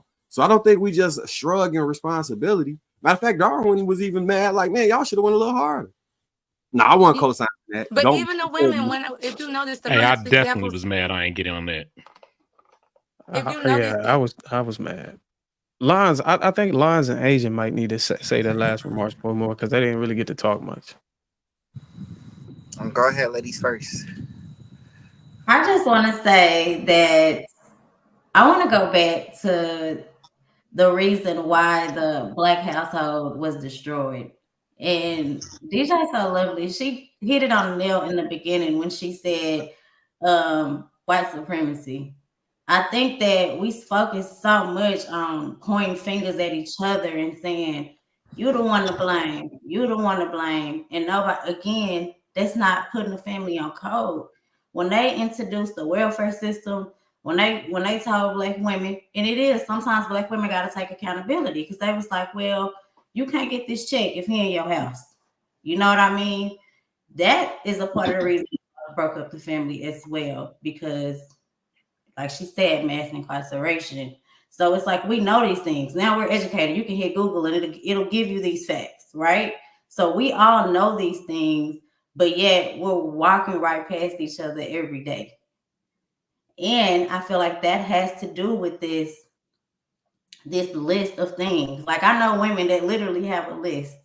Like these are the things that you have to do. This is what qualifies you. And it does go back to trauma because I have a lot of friends that lived acrimony. The movie, like they lived acrimony. You know what I mean? So it's like being in a relationship for 17 years, 20 years. You started in your 20s. You was dedicated. You know, all of these things that you've been through, when you get to a certain point, you're like, I can't waste my time. Just like men, you guys no men want to sit here and waste their time. So we sit back, just like you said, Dorian, you said, oh, y'all old, this and that. We look at the old dudes in the club. Be like, this man probably got a pocket full of money and he here. Oh, we see the old man in the club, undesirable to us as well. So we looking at it the same way. I have very successful friends that are men that are literally single. So I think that it's a lot of, it's your fault, it's her fault, social media, and nobody is really getting on call. Like, you have to ask yourself, do you really want to be a wife? Do you really want to be a husband? And I think people don't really, really, truly understand what that means. And I'll land my plane. JR was doing an icebreaker. I think the ice broke and melted. Go ahead and pull up the next Shit, JR, is this thing on? JR. Yeah, I'm here. I'm here. All right, let me go ahead and bring this down and get these super chats out the way. DJ, I'll bring you back up momentarily. Dale Matthews, go ahead, mute Coco. Dale Matthews, member of 28 months. Like, share, subscribe to the channel. Appreciate you, sir. Dr. Steele, member for 27 months. Salute to you. Ladies, what do you think is your definition of an eligible man? Legacy 499, can the ladies on the panel elaborate on what it means to be eligible? What's the criteria? They're going, and with that eligible. BZ, $5 says, what you need is a partner to come fix that fire alarm chirping. Shawty worried about the wrong thing. I want to thank everybody that has contributed. Shout out to all my green gang that's out there. Let's go ahead and start getting into the meat of the conversation. The worst type of woman. John, can they answer that question real quick? The icebreaker wasn't. Yeah, just real quick, like 3 words. Like height, age, weight. What's the eligibility requirement? Real quick, without No, don't give them no attributes. Let them figure their own. Real quick, not word salad, not a long. Just do work real quick. I'll hop on. So for me, he has to be ambitious. He has to be, I have to have some level of physical attraction. I got to think, I got to process through it. I'm getting to it. Wow. He has to be spiritually grounded. And he has to be family oriented. Wow. So this I'm not any other ladies want to chime in? Because if that's eligibility and y'all saying it's not a lot, Lord have mercy. I meet a lot of men like that, but do they have a marriage mindset? Do they want marriage? No, it's a lot of good men out there. That means they're not looking it's something for marriage about because. So let me tell you how men think. If men it's not a such thing as a marriage mindset. It's more like we see something that we want and we stopping everything and we going to get it. We hunting. That's what we want. We wifing her out. So it's not necessarily a marriage mindset. It's more like you ain't the one. You get what I'm saying? I would be curious to know from. I wish we had someone. That a marriage mindset means a man that desires marriage. Like it is men out there. I've met men that are like, I'm looking to be married. Are you on that same page? So that's in our nature to want to be with a woman. That's not something that we gonna turn off. It just being with a woman and having that attraction and wanting someone and going out for the hunt, that's not marriage. Well, in order for us to get married to you, we have to go out and discover you and find you. We got to find favor in you. If we don't find favor in you, it's not our mindset. It's we just don't find favor in you. We don't see you as our wife. You get what I'm saying? But what about the men that desire marriage? For example, I may see Brittany and I may not see her as my wife. You know what I'm saying? But then I might see Asia and I'm like, oh yeah, I see her as a wife. It's not necessarily that I'm gonna have a mindset. It's just she ain't the one. Oh yeah, you ain't gonna challenge that because I put you in there, huh? Look, if I put you on the other side, your ass would have challenged. I mean, because I agree, because I meet guys all the time that are amazing, but that's not my husband. You know what I mean? Like you gonna choose that part too. You can meet a man who aligns with all of that, but there might be incompatibility in other ways. Oh, she played it safe. God. No, but it's true. Like you can meet a man who's ready and willing to marry you. I mean, he can align with everything that I just described as what I'm attracted to and what I would look for in an eligible husband. But there might be some other issues that makes us incompatible. So I agree with what Aisha just said. We've all been there, Brittany. Remember I said you check off every box, but that one, it was not. Hold on, what is that one? Yeah, because I got something with that. For me, it's his disrespect. tagline? I feel like for me, it's Y'all disrespect. trifling. For you to deliver something to me and not care about how it lands or anything like that, or just respect, a certain respect level, that's my deal breaker when it comes to trying to make things work the way you communicate with me. So if And y'all leave. saying that, if y'all eligibility is this easy to meet,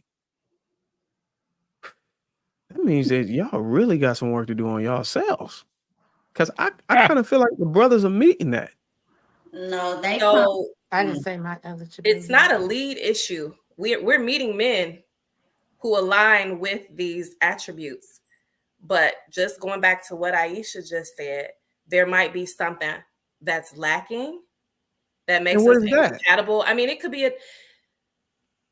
a number of things. Maybe we meet someone and he lives in a different state, right? And you have children and you live here and you don't want to leave because of your children's father or whatever. It could be an array of things. I'm just speaking generally. I'm not speaking about my personal situation, but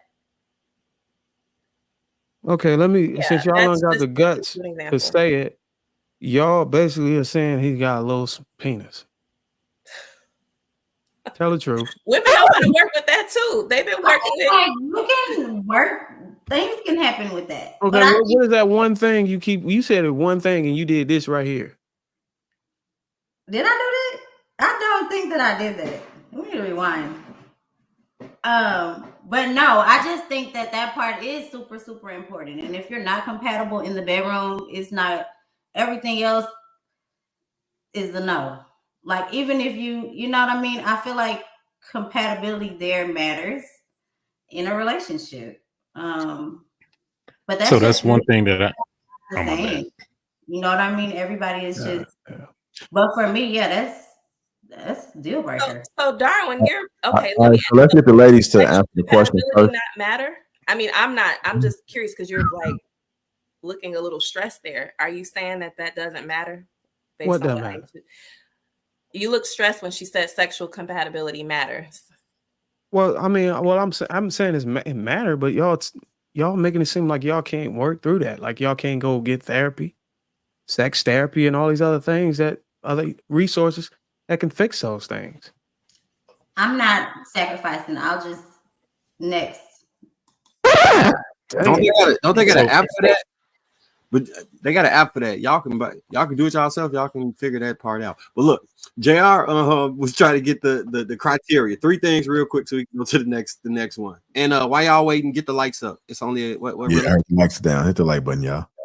Go ahead, Di. Just pick just 3 off the list. Mm-hmm. Compatibility, that's a big one. You can't use compatibility because that's like everything. Yeah, compatibility, like compatibility. Ability to lead and man of God. All right, go ahead, Coco. Well, when I think about eligibility, it's just who's eligible up front. So I don't even know what this person is going to bring to the table. But when it comes to eligibility for me, single, well-established with themselves. I mean, at least be able to take care of themselves, have their own house, a crib, apartment, condo, whatever. those things right there, like you can't come with me having to pick you up. You staying at my house because you got, staying with your mom or whatever. So those type of things. Oh yeah, you're not an alcoholic and you're not addicted to drugs. So that's another thing that's going on out here with the dating scene. So yeah, for a man to be at least eligible for me to even consider anything else after that, appearance, the way he carry himself, hygiene. Um, a man can check off all the boxes. My ex-husband checked off all the boxes, but he was an alcoholic. Some people can work through that. Some people can't. You know what I'm saying? All right, I So think we got your 3. Okay. don't cut me off. You want to go, Casey? I mean, I know you already got your 3 already from your husband, but like, what were those things? God-fearing, a leader amongst men, and family-oriented. Okay. DJ didn't answer in the chat. She said that I'm not giving nobody tips. You either him or not. So I believe that was her response. All right, let me go ahead and get this show going. So I'm gonna pose a question. We're about to ready to go ahead and get into the worst type of women to date today. We're gonna go ahead and have an introduction question, which what makes someone undateable in 2024? A brief opinion on what you personally find undateable in today's dating scene. And that's for everyone to answer this question, all right? So who would like to go first, and then we'll go ahead and spin it around. For me, it's defensiveness.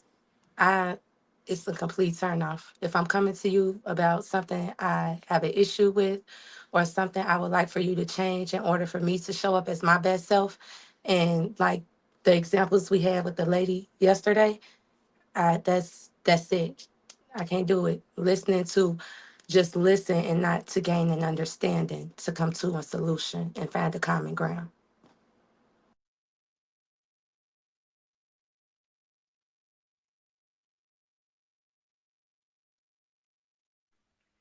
Selfishness.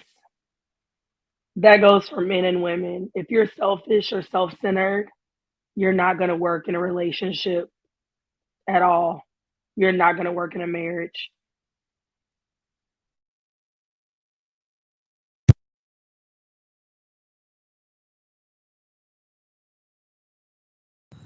I would say social media.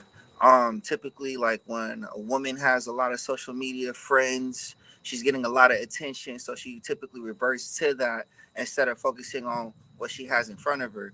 So I would say social media, just in general, because that's really breaking everybody up and not having deep conversations or not having talks with other people because we're so just wrapped around the internet. We're not meeting people in person no more. We're not engaging or writing little notes or being cute or even having romance. It's more of let me slide up in her DMs and kind of go from there. And vice versa with women advertising themselves, twerking their butts, showing off their bodies, and then from there wanting a man to be a man.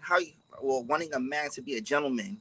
That's the issue nowadays. There's no gentlemen nowadays, as well as there's no grown women trying to be about that lifestyle.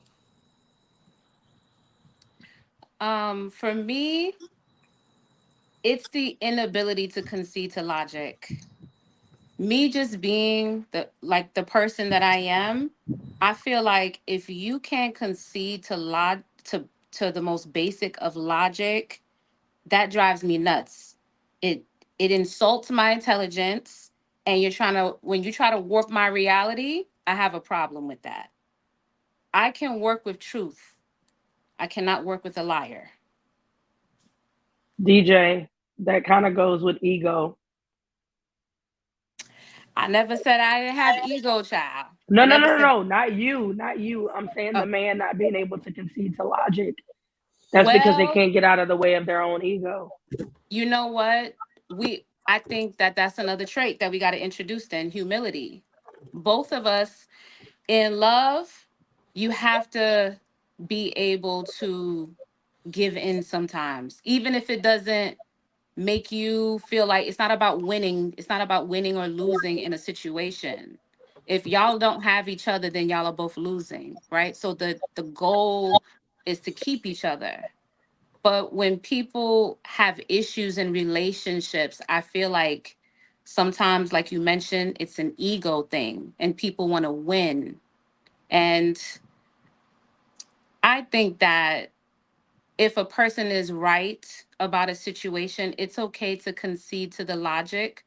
But also, on the other end, if you are right, don't be a sore winner, so to speak. Don't rub it in their face, you know?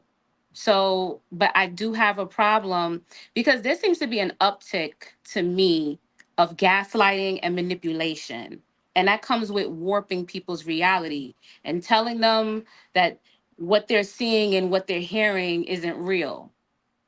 That puts your sanity on the line after a while. When somebody continues to gaslight you and tell you, yeah, that thing that you're feeling, that thing you saw, that thing you heard, that's not real. Drives me absolutely nuts. So Was it just the women first? I'm gonna say pessimistic or pessimist. I don't vibe well with people that are pessimistic. So that's like,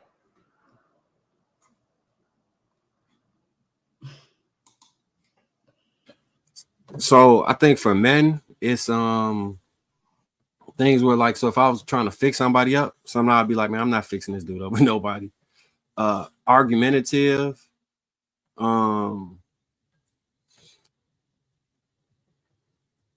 like you say, argumentative, pessimistic, and accusatory. You always want to put the blame on somebody. You all you want to do is argue with people, and you just carry bad energy with you. I could never fix that type of person up with no damn body, because that shit ain't gonna work. You'll bring somebody, you bring energy down. You're gonna bring the woman energy down. You bring the people you be around energy down, and you just want to argue nonstop. Don't nobody want to exist like that. Like it's people.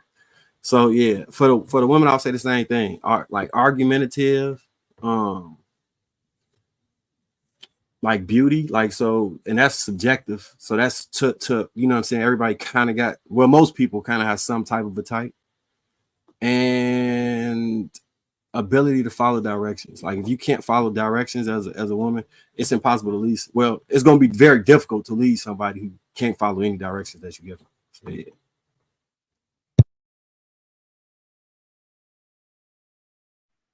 Chanel.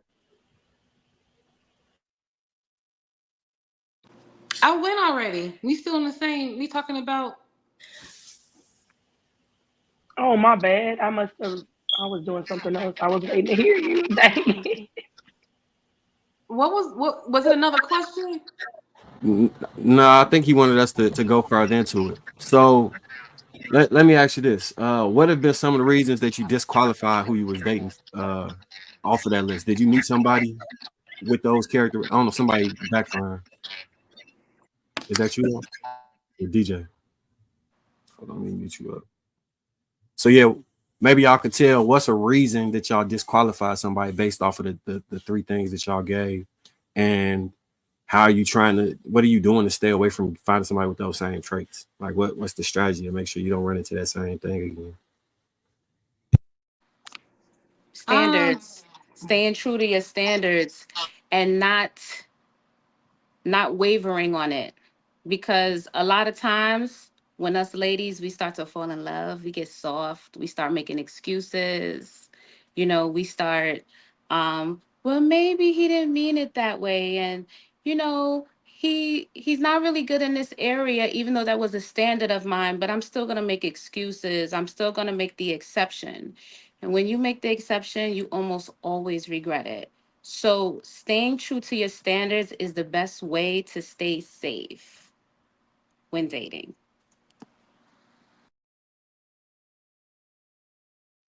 All right, so I'll chime in. Law, you already went, right? No, I didn't. I didn't really have much on it. You know what I mean? Lack of accountability is probably the biggest one. That's all I got. So I'll add that too. Accountability. You undateable for me if you got multiple baby fathers. That's just my preference. I don't want to deal with a woman who allow more than one man to come into her womb and use her body as a vessel to bring forth life. Me spiritually and the way I'm anchored in my principles, I believe a woman only should be a vessel for one man. You undateable to me if you don't come from a representation of what a thriving relationship look like. I need you to have some confidence or some hope in being able to witness how it's been done. You know what I'm saying? And more importantly, I would be able to see that as well. You know what I'm saying? I would be able to see your father, you know what I'm saying, or your father figure, and be able to evaluate and analyze the principles that he had and the principles that your mother encompassed, which in turn came from the father in your life. I can't date a woman who's insecure about her look. I want you to feel beautiful, look beautiful. If you want to wear something and you can't fit it, I need you to get to the gym so you can fit it. I need you to counter whatever you're insecure about and put in the work. Don't just keep complaining about how you look. Go do the damn work. I can't date a woman in 2024. It should be 2025 since we're getting there.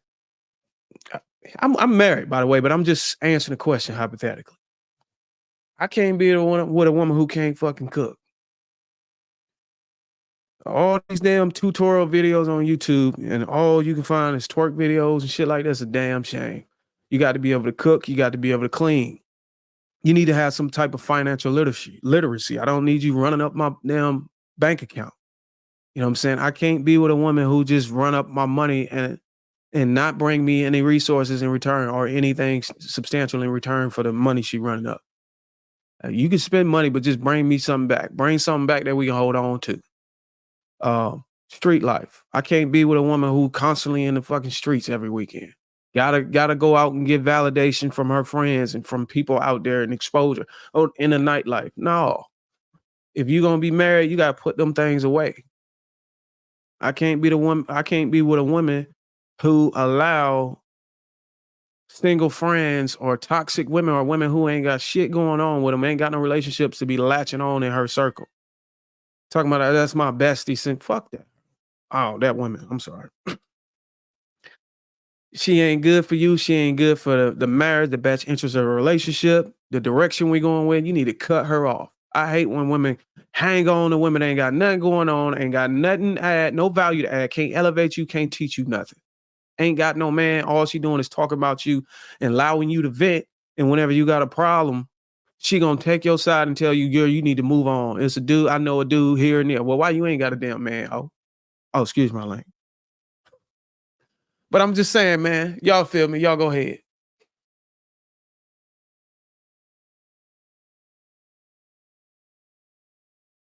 Lines, what you got for us, brother? I hit the nail on the coffin. I mean, in regards to having criterias for dating a woman or having someone dateable, I mean, she should be able to cook. If she don't know how to cook, then of course she's gonna be cheating because that's survival. You want a home cooked meal. You want some type of substance when dealing with a woman. But I'm not saying that's all that. I'm saying that maybe there's different ways on how to date people and they just don't know how to do it. But I do know if she can't cook, nor does she come to the table with anything, that I'm not really gonna mess with her. If she got 3 different baby daddies, then what's the point? That's 3 different headaches. Like, you think I want to deal with that? No, that's something totally different. But I would agree with my man earlier in What regards if she had 2 though? if she had 2, still, man, that's hit or miss. Cause shoot, she got 2 and have 3 kids, and you think I'm gonna try to build with that? That's a lot to deal with. I understand 1, but 2, that's kind of 50-50 right there. We're gonna have to see personalities and how we vibe and kind of go from there. But I would agree with majority of what people are saying earlier. I can't really put anything else on it because we've been hitting everything on the same topic. So that's what I got for it right now at the moment. I was just looking for the ladies to be a lot more, not meticulous, but more specific. All of this pessimist and these it's words, nigga. Talk about specific. What the hell you don't like, or what's a deal breaker?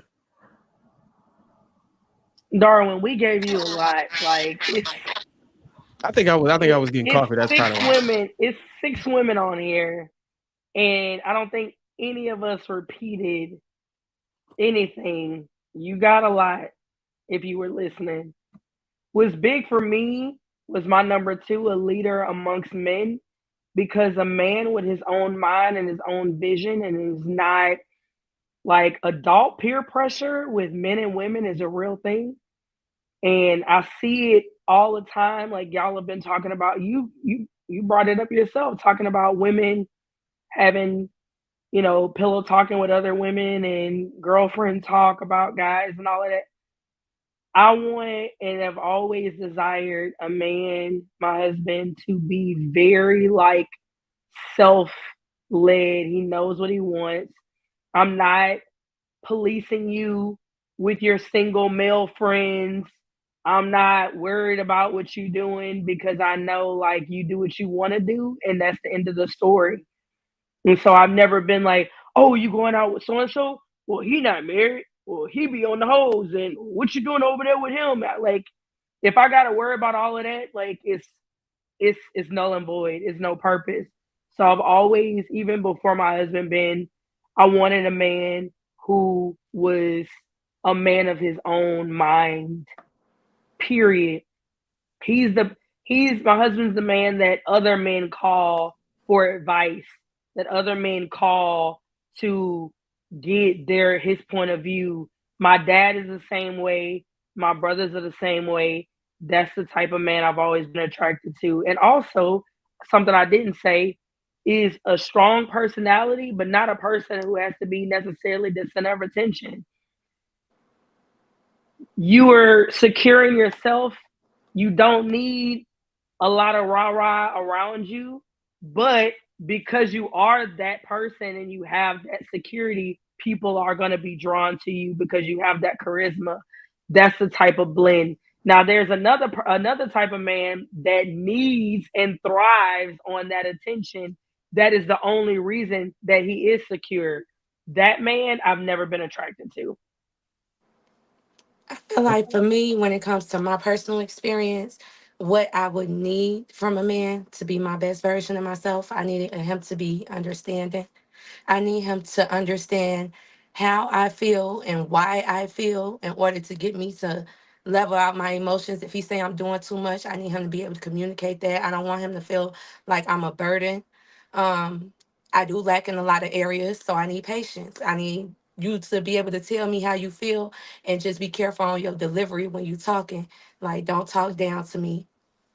I need somebody that's definitely a man of God. I love Dad, to you gotta back up. You gotta back up, Dad. I don't mean to cut you off. You just said you do lack in a lot of areas. not Why'd you not say in. that? Oh, why did I say that? Because Yeah. just from what I hear, men be like, "Oh, you too emotional," or you sometimes I think when I give my opinion, I come off kind of aggressive because I'm used to being in my masculine energy. It's a survival mechanism, so I'm trying to come out of that with my bad dating experience with men. I feel like when a man comes into my life, he has to truly be a man and truly be a bigger person and, see my values. I don't want it to be like something on the checklist, if that make any sense. It I makes sense. noticed that y'all was talking about like women cooking. I could cook. I like to cook fresh things. Like I make my own stir fry from scratch with but I would rather guys who cook. And I feel like when I date, I do tend to get a lot of guys that would rather cook. They like my cooking, but they would rather cook. They enjoy it. Um, But you said something that stood out. You said based off of your personal experience, you know what you need in a man, basically. And what I would ask you is, what if a man knows what he need in you based off the future he see? Wouldn't that be that's what better? Wouldn't that be better for you Mhm. to not have these qualifiers based off of your experience and adjust your qualifiers based on your future with him? So basically, that's why I need him to be able to communicate, understand who I am, understand that sometimes I'm not just being combative and I'm not just being hard to work with, but sometimes I need to truly gain an understanding in order for me to change. I think that was a lot. I think that's a lot of issue even when raising children. Some parents just feel like I just want to be authoritative, but they're not making sure the children have an understanding on why I'm telling you not to do this to make sure they're not having that issue with their kids. That's just a learning thing for everybody, right? So that's why I say a man who understands where I am, understands the effort that I'm putting in, because the same way when men, when they come in, they don't technically have it all together yet, and they feel like the woman is being unappreciative, basing what their wants and needs based off of what the world is doing, and not actually looking at his effort, his growth, his success.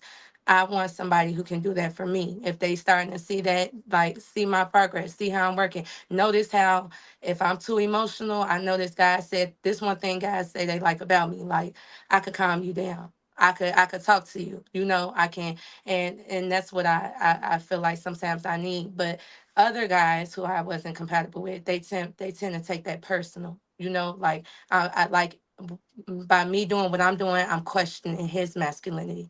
But I feel like a man that's comfortable in who he is and what he can do based on my experience, they're not going to be threatened by that, because I just try to check myself the best way possible. Don't curse when I articulate myself. Don't call you out your name. Focus on the problem. Like I said, taking accountability.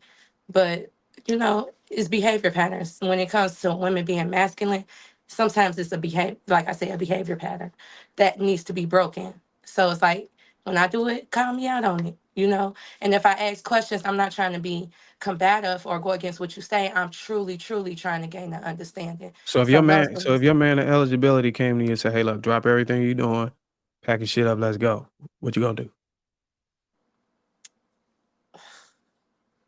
I would, I honestly, where I'm at right now, I wouldn't even trust myself to See, that's the listen, wait, problem. listen, You say listen, you listen. gonna be I combative, wouldn't you ain't gonna trust my push back.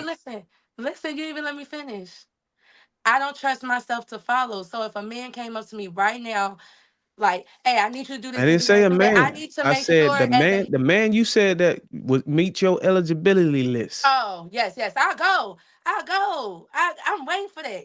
I love love. I don't let my past experiences I don't let my past experiences make me believe that that is impossible, that I can't find that. So if I get it, I'm gonna be open to it. I'm gonna be receptive, because if I'm not, I might miss out on a good dude. I see a lot of women doing that. My mom did that. I learned from her mistakes. I don't want to do that. All right, let me go ahead and switch gears real quick. This is a question from the lady to start off first. So, it's a question to start off the lady. Coco. Huh? Oh, Add that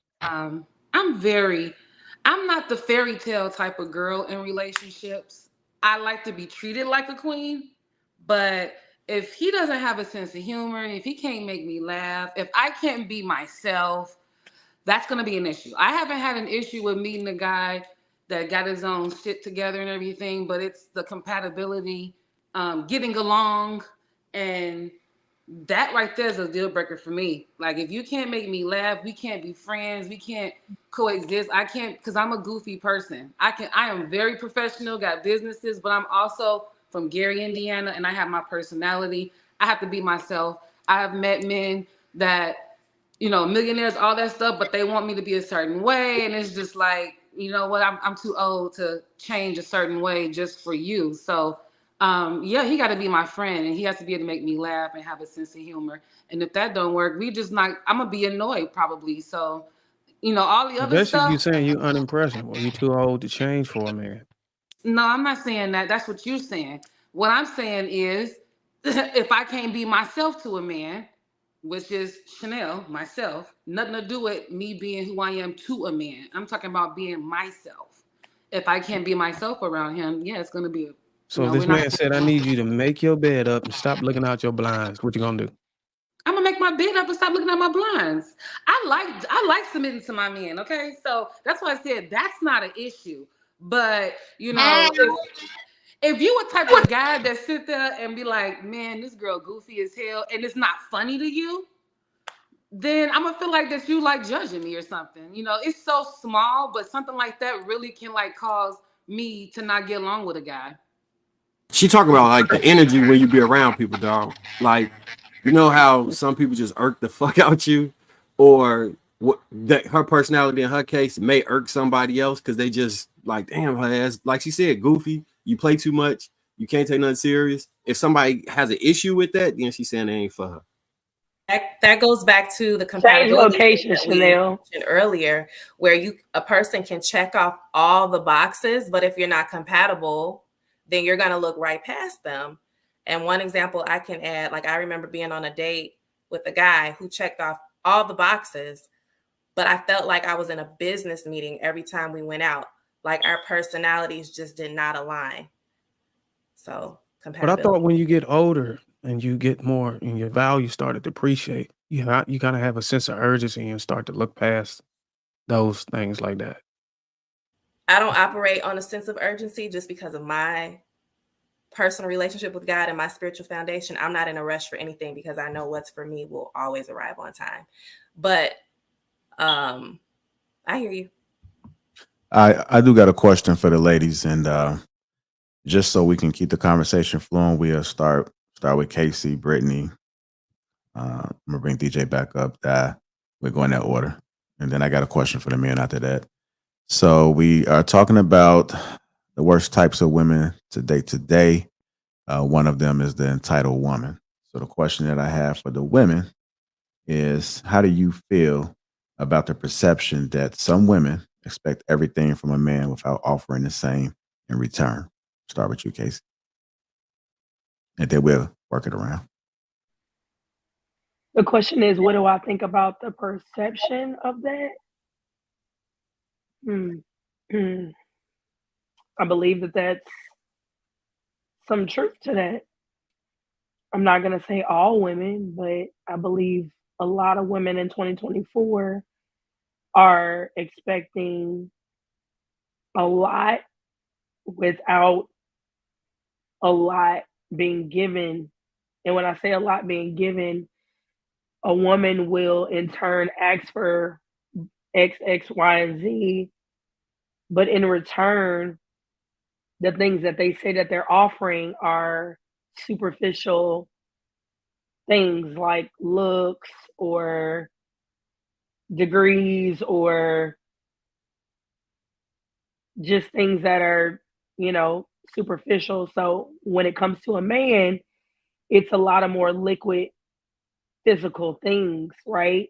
How much he's making, what resources he's attached to, his network, who he, that goes with resources, his physical looks. I believe Marcus said it before, a man will kind of lower his look if his heart is attached, then he will then in turn think that woman is beautiful, right? And he'll go with his move if his heart is in it. If his heart's not in it, then he can kind of go more superficial. Am I right with that? Yeah.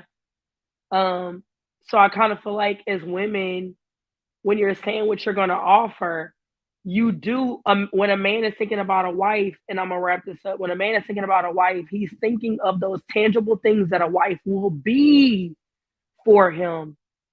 He's thinking about the mother that she will be for him and his kids. He's thinking about 10 years down the line when he's taking that woman out, or either around his family, and that goes back to the love is blind thing, around his family, around his friends, around his business partner, that he can be rest assured in his own life and feelings that she's going to come through in every situation.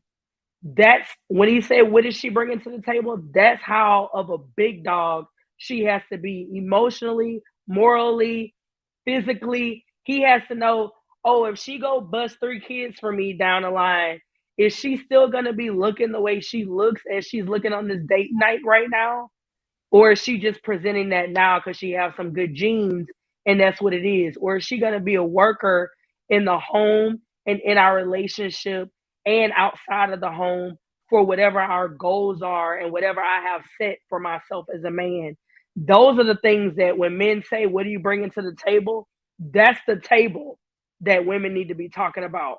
Not degrees, not BBLs, not boob jobs, not none of that. Because that's not going to sustain a relationship or a marriage. All right, let me go to Aisha. Same question. How do you feel about the perception that some women expect everything from a man without offering the same in return? I think that that's ridiculous. I think that you can't expect anything for nothing.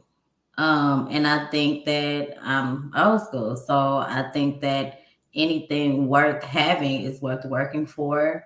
And sometimes you have to put in the work, and then y'all gonna both see, what happens in the end. But I don't subscribe to that. And I'm old school, so I do think that a man is supposed to be the provider. So when I say that a man is supposed to be the provider, that means as a woman, then I'm gonna step in and do my part, So I don't have a problem doing my part, being a provider, taking care of the kids. I do, and I still go to work every single day, So to me, I just think that it's supposed to be a trade-off. So if you talking about providing as a man, then the woman is going to do her part the old-fashioned way. I think that social media makes people think that, oh, I got this man and he's taking care of me, and all I got to do is have this BBL. Like, I have friends, and you would think like their man is making all this money and taking care of them, and truth be told, they splitting them bills 50-50. So I think that people have this perception that's really not reality. And I'll land my plane. All right, go ahead, Brittany. I echo what everyone else just said. I don't think it's realistic. Relationships are about partnership. Whether it is a man as a provider and a woman taking care of the home, or whatever the case may be, or if both are working and their agreement is to go 50-50, I don't think a woman should enter thinking that she's not going to have to do anything aside from just, looking pretty. It definitely is about a partnership.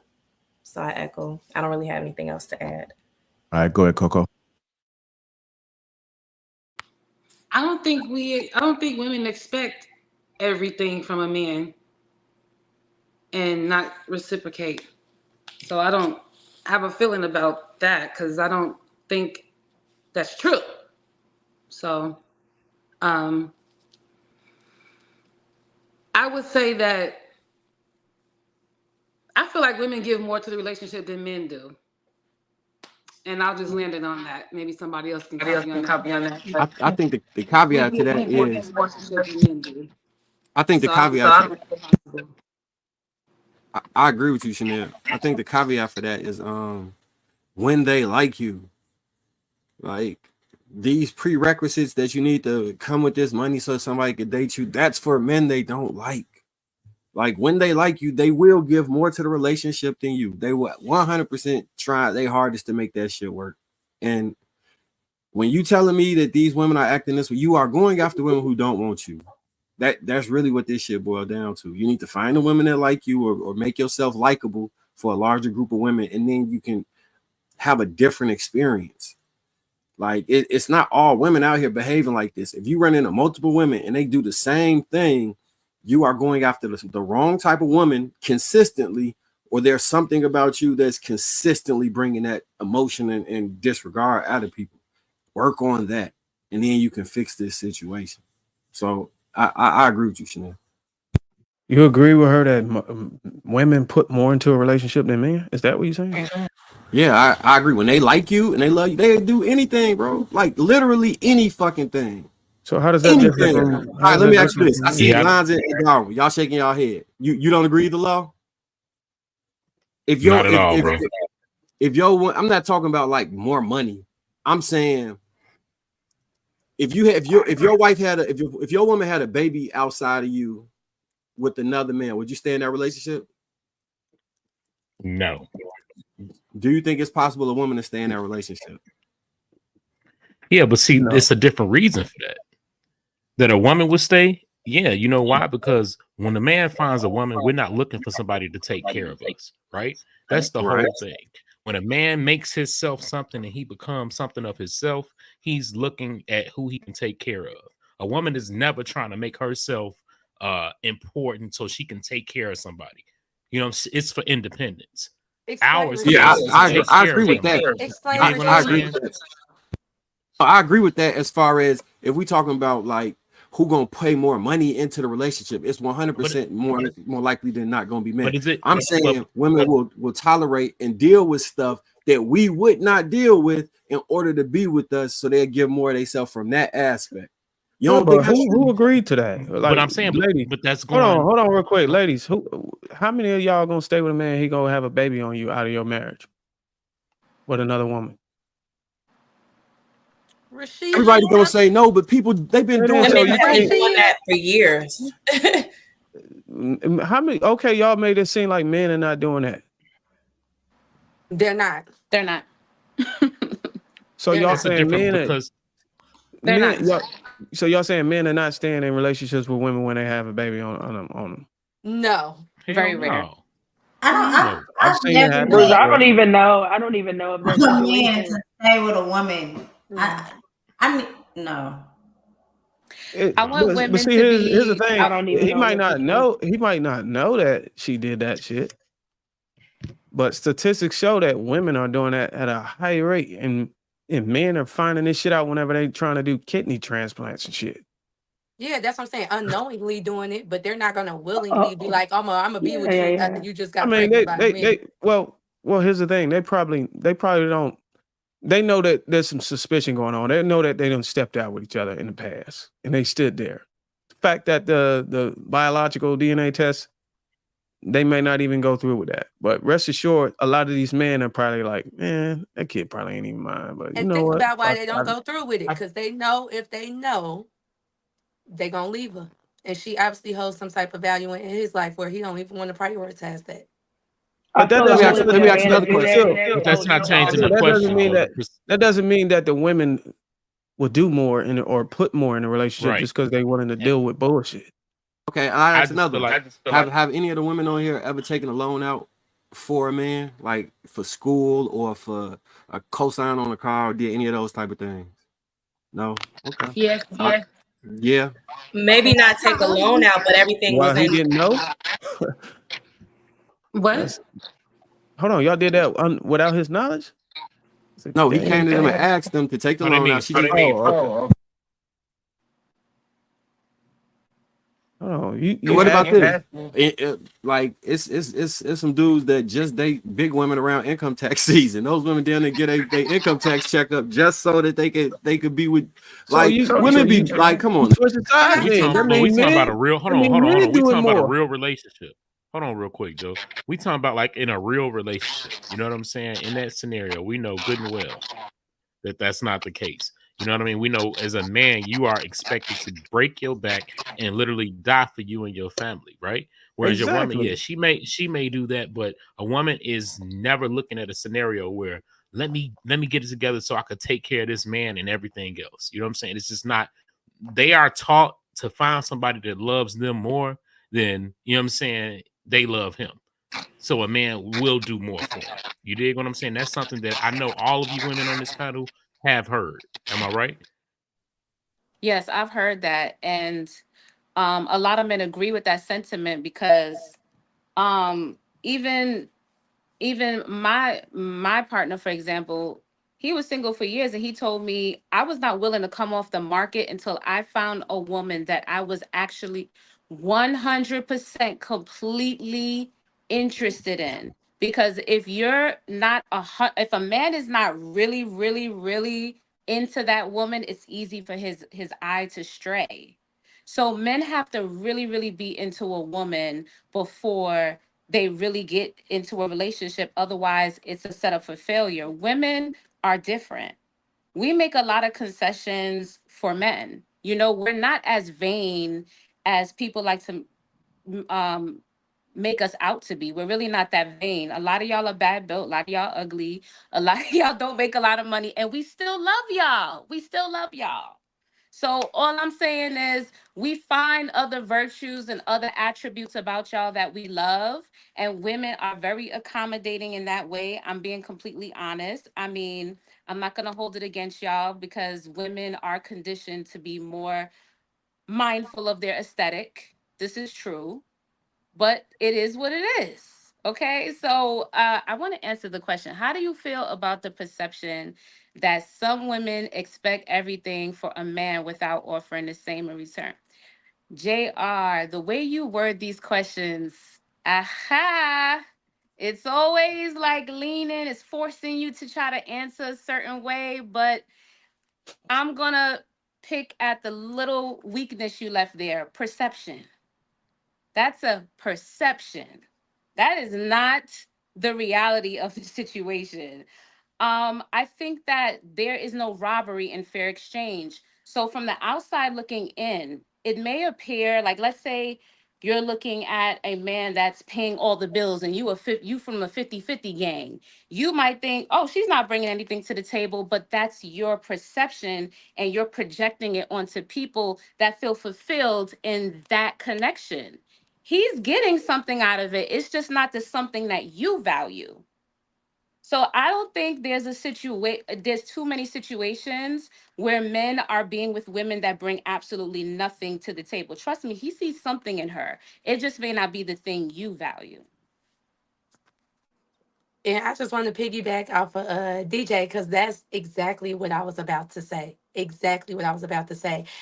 When you're in Hollywood, they talk about how Hollywood relationships, which are mostly publicized, which the ones people try to mimic most of the time, those men don't require the things that the men in the 50-50 doing. He just wants a woman who looks good, gonna be a trophy for him, do certain things around the house that's gonna do what he say. She don't even have to have an education. He just like, as long as you do what I say, you bust it wide open when I call you, you feel me? Another man who is not, who's in a different position than him is gonna look at it and be like, nah, I ain't messing with that.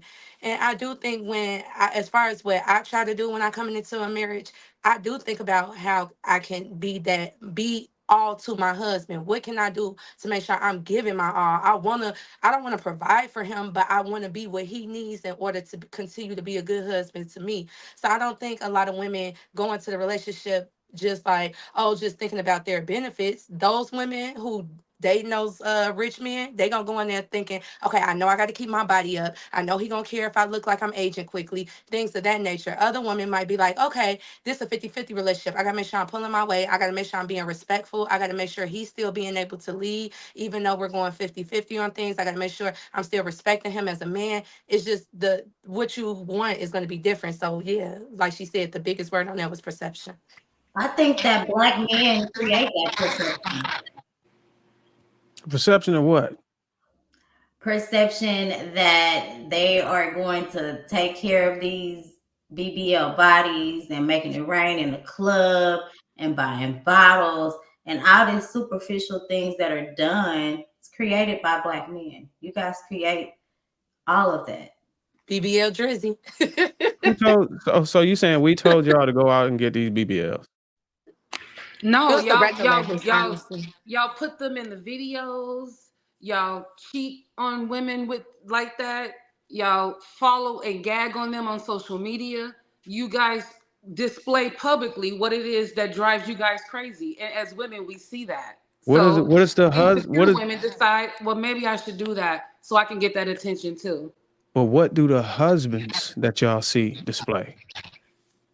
Same thing. I know what the producers Same thing and in the this day and entertainers age, are displaying, but what are men displaying now that are walking around with their wives? What do they look like? Even they're a lot doing of the same thing. entertainers. No, they don't. A lot Some of of them are the worst. They're a the lot main of So, ones. What you so mean check they it out, worse? right? What Y'all gotta stop. Hold on, man. Y'all gotta stop with this, right? what is this Real they talk. worse? What does they Y'all will worse sit mean? up. Go ahead, Law. Oh, Darwin, they will sit up there and tell you, oh, I don't do this for no man. I do this for me. I do this, yada, yada, yada. Meanwhile, you never sitting. We will tell you flat out. We will tell women flat out. We do not like BBLs. We do not prefer them. You gonna get it, whatever. That's fine. We do not prefer them. They'll tell us we lying. You dig? You can sit and ask 100 men on camera, what do we prefer? We will sit there and tell you our preference, and y'all will tell us that we lying. When we sit up there and say it to you, you tell us we lying, we making it up. No, just because somebody, look, most of the girls, the BBLs, are most of the ones running around naked. A hoe is a hoe. Hey, if you're gonna present yourself as a hoe, a nigga, it's just sex, right? A nigga just, yeah, I might like it, might look at it, but who cares after that? You dig what I'm saying? That's not a wife. You don't see them getting wifed. How many brides you see walking down the aisle with BBLs? Come on now, let's keep it real. And then y'all will tell us it's not for us. You're doing it for yourself, so you feel good, so on and so forth. We gotta chill with that. You can't have it both ways. That's So not for men. Law, I think the issue is this, right? When we was talking about the difference between men and women sexually, and the women was like, no, we the same. This is the prime example of how we not the same. Because the way we view sexual attention, it has absolutely nothing to do with wanting to be with you. So women will confuse, oh, they paying attention to these type of women. They following these type of women. Not understanding that we have a completely different box for how we view women. Like, I would have sex with her, I would marry her. Them two things are not the same. What was it? Marriage or mattress material? Shout out to marriage and mattress. You know what I'm saying? Marriage or mattress. Now, does a BBL make us turn our head? If it's done correctly, hell yeah. Do we look at the fat ass videos on the Instagram For You page? Absolutely. Do you see somebody walking down the street like, God damn, she's slugging in your car? Absolutely. You're gonna look. Now, does that mean you want to hop out and marry her? No, that just means you saw something that you physically thought was shiny and your body had a response to it. It don't mean you want to marry her. It just means you probably would fuck if you had the opportunity at that moment. That's probably all that shit means. That has absolutely nothing to do with being with you. Like, really quick, y'all. I just want to say, marriage- Marcus, if you're cheating on your, think about it. If these men usually Not cheating the on same. their wives with these lust, like in a lust type feeling, and you're cheating on your wives, you're cheating on that main girl just for a moment. You know what I'm saying? You don't think that would have an effect on women to think that you are willing to risk? You know what I'm saying? You are willing to risk something that means so dear to you and put yourself in situations. A lot of guys put themselves in jams. Everybody know this. Kendrick Lamar was even rapping about it. Guys will put themselves in jams to be killed, to be set up, to do whatever for pussy. So if it's not that big of a deal, stop praising it. Stop giving it attention. So women in return will stop thinking that's the way. It's the same way we court men, y'all should vet women. If a lot of men stop giving these women time, giving money, because we already know it's a recession. Everything went up. So stop giving these women your money. Stop giving them these time and be like, oh, it's just money. At least I'm not giving you feelings. Okay, so when it comes down to it, if a lot of these, we have bad experiences with men, why not? We're going to start thinking like, well, if I'm going to have a bad experience anyway, I might as well date the rich nigga.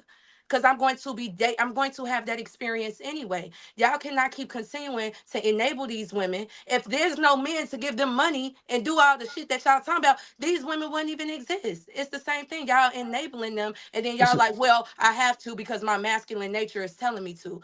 No, that's not. I think what y'all don't understand is prostitution. I think y'all don't understand prostitution.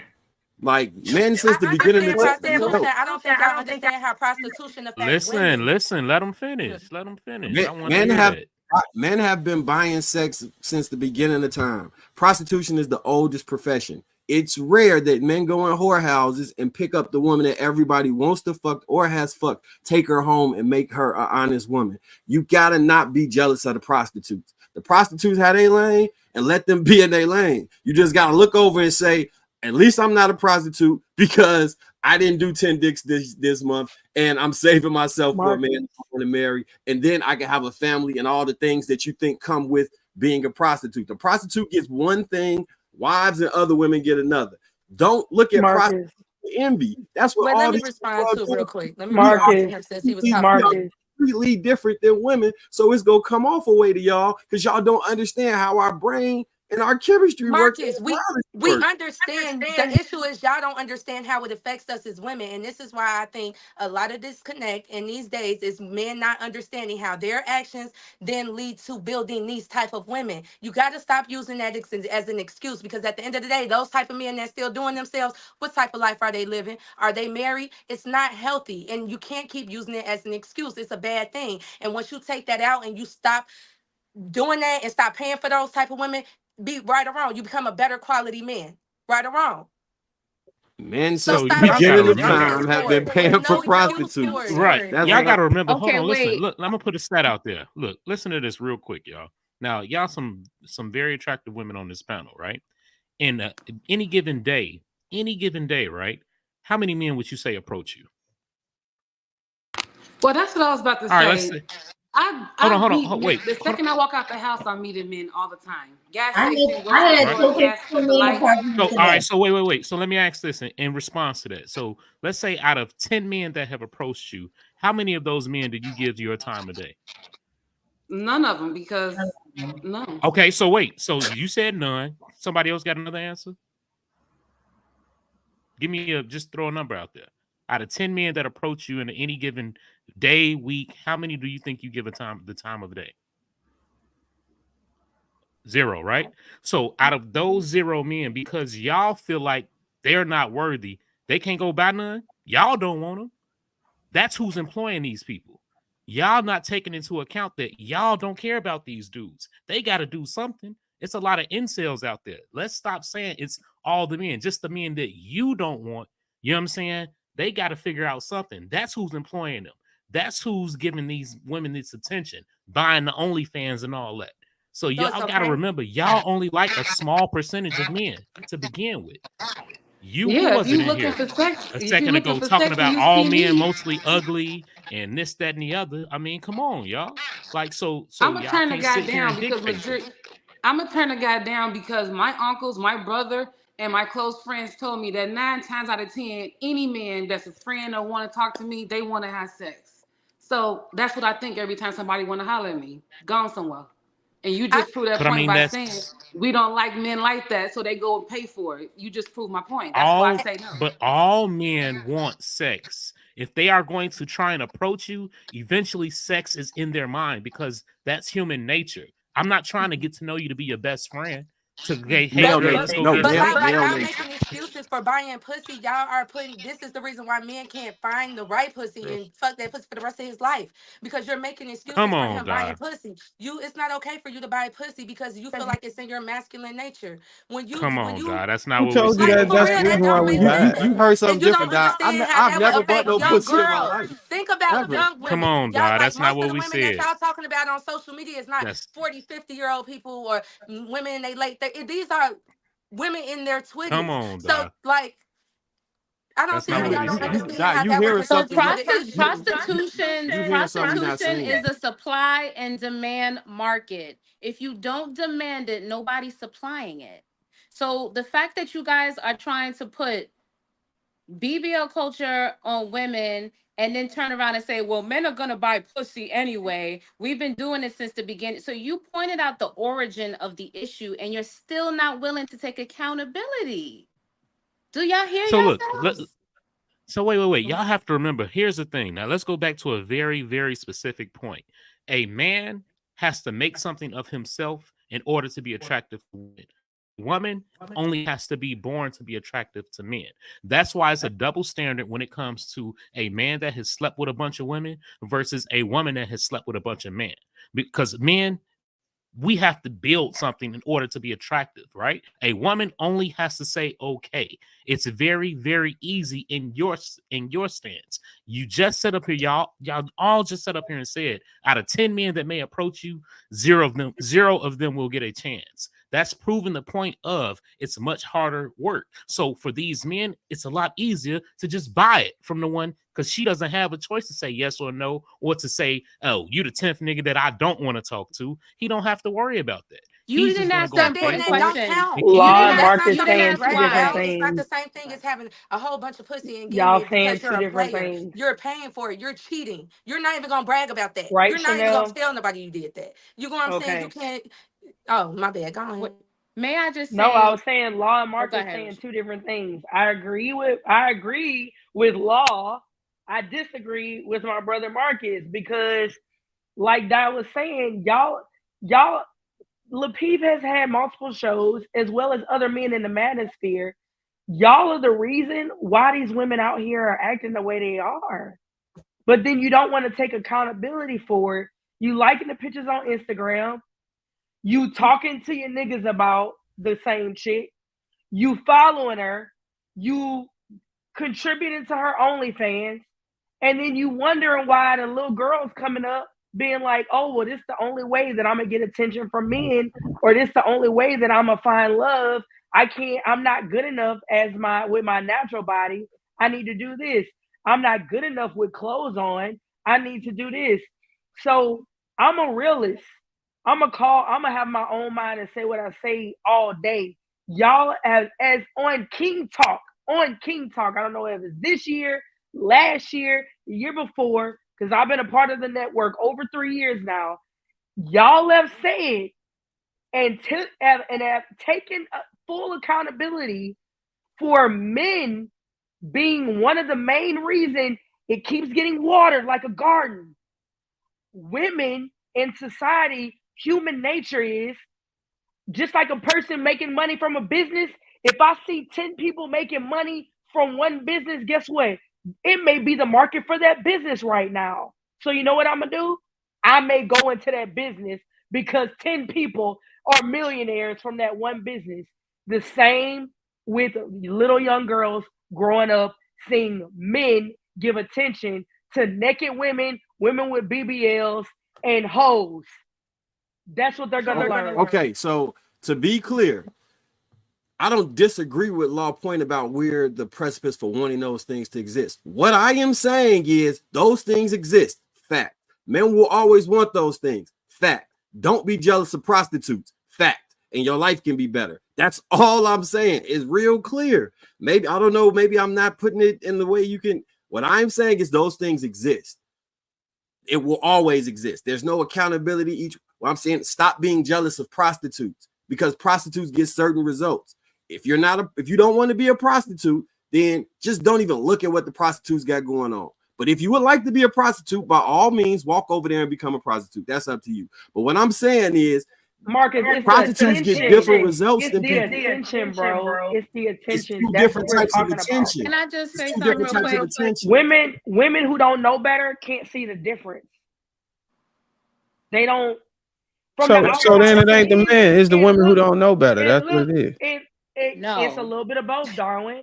If a woman doesn't know any better, if a woman doesn't know that, oh, at the end of the day, he really may not wife her, to her feelings and to her heart, you think that matters? All she knows is that she's getting passed over for the hoe. That's all she sees. That's all she feels.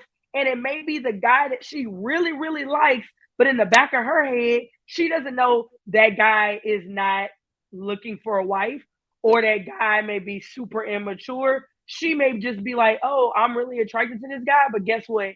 He ain't attracted to me. He wants the hoe. Y'all gotta realize, like, women and men are different. You're saying that what men are, but you also gotta remember how women think. And they both can have good intentions. And that's why I said I agree with Law, because he's saying, he was talking about the man who's getting passed over and over and over again. What do you expect that man to do? Of course, it's men's nature to want sex. That's why I said I agree with that part of it, right?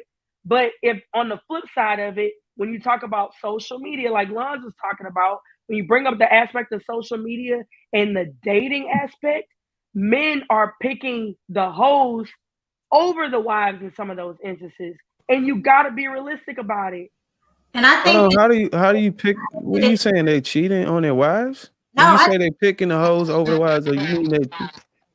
No. Acting like that you don't know that married men don't cheat on their wives. You keep on acting like just because you're married that married men don't do that because you don't. So I know I'm talking about open market. Define cheating, because it depends I'm on just who trying you're to clarify talking what to. the statement you It depends made. on who you're talking to if the person actually cheated. Because if you're lusting after a woman, even if it's virtually, or you're having this this conversation or exchange with them, or you're under their pictures with heart eye emojis, and you haven't told your wife that she's beautiful or she looks good in months, then yeah, that can come off as a form of cheating. So and you know, y'all keep talking about a wife, but how can a woman hold that as a prize if you're giving all of your attention to the hoes that you talk about so much?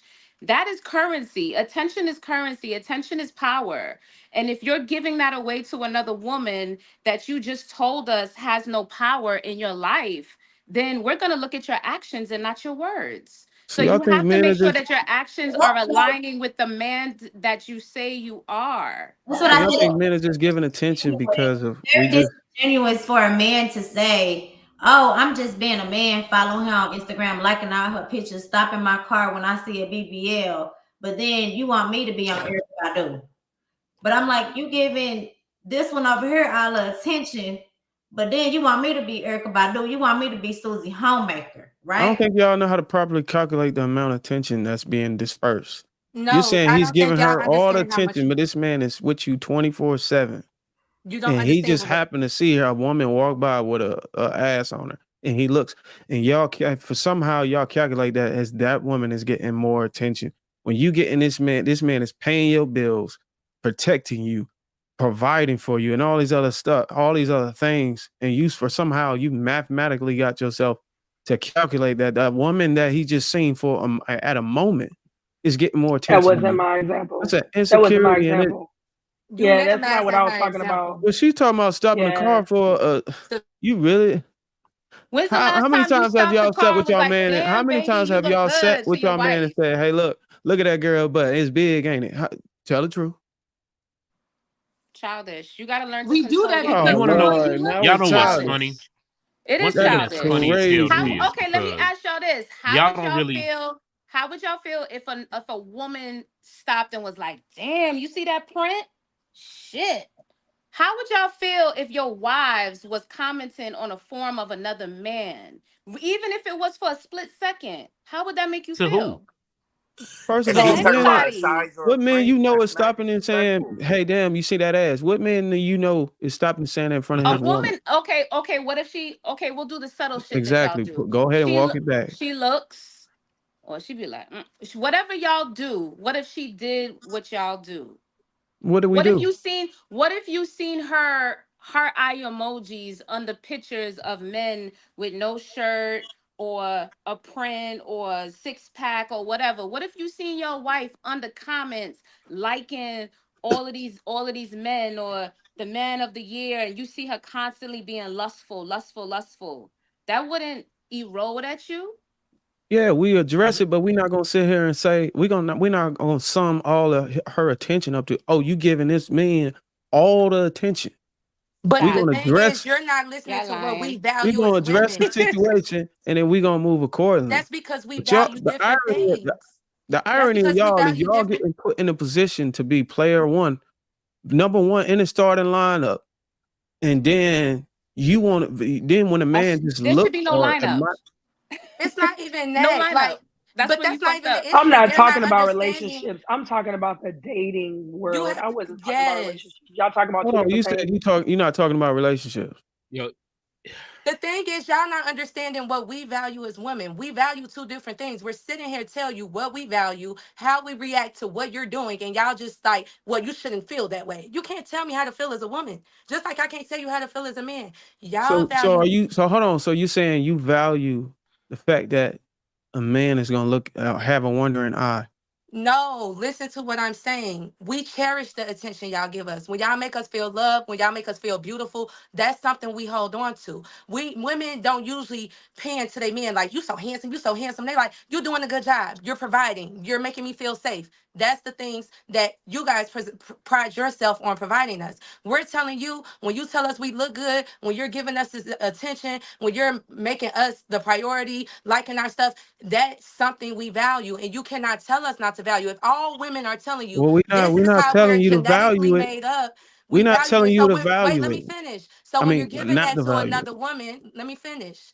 So when you're giving that to another woman, we like We know how she's going to value that. How many women look at Rashida's situation with this girl Jasmine? She's so happy that this man was lusting after her. She prides herself on that. And every day for the rest of their marriage, Rashida is going to have to live with the fact that this man chose this one opportunity for his dick to get stroked. And she's going to have to deal with this woman for the rest of her life. And it all started with some attention, with the likes he gave her. The women then chased after him. When he had a weak point in his marriage, she was there. She was aware of it. And she preyed on it and she used that against him. She wouldn't have been able to do that if men wouldn't prioritize sex so highly. And it's okay to prioritize it, but go about it in a healthy way. Stop making excuses like, oh, well, if we're not going to do it, we're going to get it this way. We're going to, okay, well, then there's repercussions to that because those men then create these women who think that it's okay. These women think that it's okay to get the BBLs and stuff because your thoughts and your opinion about life transformed by your experiences in life. So 21, 22, 23, y'all like, it's not a big deal to us. We ain't got it together. A lot of women don't understand that. A lot of women is very taking that personal. And when we're telling you we're taking it personal, y'all just like don't feel like that. But we are. So now what we gonna do about it? Because we're gonna always feel which like one that. is it? Let's go back to the beginning of time. Which one is it? That's Though? a long-winded, bro. Is it they're not doing it for men? They're doing it for themselves, or like which one is it? What Because you like I mean? said earlier, we can't. Which one is it? Are they getting the BBLs for men, or are they doing it for themselves to These make girls themselves that feel y'all seeing, they're beautiful and doing all it this? for men. Because let me tell you something. Nah, but that's Let me not tell what you. they Oh, said. Listen, That's listen, what I'm listen. Let me saying. tell you That's let's what be I'm something. asking. Listen. consistent. Hold Let me on, just say hold on. something. You Let went me on answer for a my minute. Hold question. on, You hold on, gotta let me Doc. finish You went answering on the for a question. minute. You didn't let me finish answering my question. You didn't let me finish answering the question. Nowadays, women are like how y'all say it's a flex to have a lot of women and da da da da for men for most of the time. Nowadays, women are. I'm not gonna say it's evolution because I think it's going backwards. But they're like, if I can get sex and money from him. That's all I need. That's the flex now. It ain't about having a man to marry you no more. No, Because the way y'all that's just lustful and doing prostitution. things, but that's what I'm saying. Y'all Oh, give so sex much work. But attention to prostitution, y'all that's what don't I'm saying. even notice what y'all giving to prostitution are things that women value. Again, So but if you're that's Jealous giving not of it to that's prostitutes, prostitutes. how I do you think said it. women are going to that's go to so obtain going that back. from That's So you? why hold on. women don't want But to be in going back to what relationships. Marcus said multiple times, you can't compare a prostitute to a real woman. Plain and simple. You have to be able to look. The problem is y'all don't know how to decipher the two. Men, we know very well the difference Prost- between the two. The thing is, you would be privy to have be a fly on the wall in a men's group chat. That's what you would need to see in order to understand exactly how we talk and the way things are. Listen, we were seeing 10,000 pictures of chicks with BBLs in the group chat and talk shit about all of them, about how weak they look. When we say marriage material or mattress material, we mean that. That's a very big difference. So y'all can Mattress material. feel however you want, you know what I'm saying, about the likes that these girls getting, but the strippers at the club get a couple dollars too. You think that matters to somebody? Somebody go tip them $100 and go home and don't care. You dig what I'm saying? Like y'all have to be able to decipher between sex work and real women. It is not No, the y'all same need to thing. know how to decipher between that because y'all are not prizes if y'all are still entertaining your wives and the prostitutes. That part. We're Y'all not want us we're to not I'm not y'all talking entertaining want it. us we're y'all not want us talking to about the prioritize husbands. y'all want Listen, us to we're talking prioritize those about the a marriage men so that bad and put marriage on its pedestal y'all like, get. oh my God, I'm a wife, she's a side chick. But these days we can't tell the difference between a side chick and a wife because you're You Based on giving can what if her you're you were a doing for time, wife. them. you're giving her Wives energy, understand the and at the end difference. of the I'm day telling you. you are the root of the issue, not the prostitute or the wife. It's you. And again, we're not talking about the married men on the panel. We're speaking about the men that you just said you give zero chances to. It's a lot of them. So they are the ones, as I stated earlier, giving the likes, paying the prostitutes. We're not talking about us as married men on here. We're speaking for the men that are giving them that attention, that's keeping their pockets fat. That's Single who men we're are You talking didn't about. ask the single right men are question doing it though. too though. Let's clock it. Single men are doing that too. Single men are out here paid for pussy. When I first came onto the podcast and y'all was talking behind the scenes, y'all was speaking about how men is making it hard. Like the men that's doing this is making it hard for the good quality men. You know what I'm saying? Because women think that all they have to do is have a BBL and certain things that that usually only prostitutes have in order to get a certain type, to be taken care of certain type of way, to get a certain type of attention. Y'all, if y'all can't admit that now, it's like y'all can admit it when it's beneficial to your Actually, argument, you but then making the when it's women look bad. when it's beneficial to a woman's argument, you don't want to admit it. Y'all know that it's men out here tricking off, doing things for women that don't deserve it, and that's why women think it's okay that they can just have this and just have that. We just don't think that, because why else would we think it? We looking at the Are you results that hold other on? You women are blaming getting men and how they're for bragging women about it. trick Other women for are. women I'm busting not it open for finished. money? I'm not finished. Other women are bragging about it. You Look at how don't the other you don't women want to are. have a conversation. You just want to lecture. No, every time y'all talk and I notice that I'm We're finna trying interrupt. to we're trying to go. Darwin, do I not apologize and stop talking? I Regardless if don't I I feel don't like want you to stop talking. I regardless of, want you to talk, you but I got it. want you to be able to allow room for interaction between your points, because you're making The statements that reason why are I be not. quiet, Darwin, for so long and let y'all talk is because I know my arguments are drawn out. But still, respectfully, How you can should you still let argue me when you finish. have If I feel nobody like you're to drawn out, I'm not respond gonna to? cut you off and tell you that you're drawn out. I'm gonna respect you, give you the floor, You and when just it's my No, talk turn, you I'm gonna over listen. people, respond. though. By all means, you can talk. Whenever there's opportunity for somebody to respond to something you say, you should allow it so you can get more clarity and we can actually have a conversation about it. But it sounds more like you just lecturing instead of actually having a useful dialogue.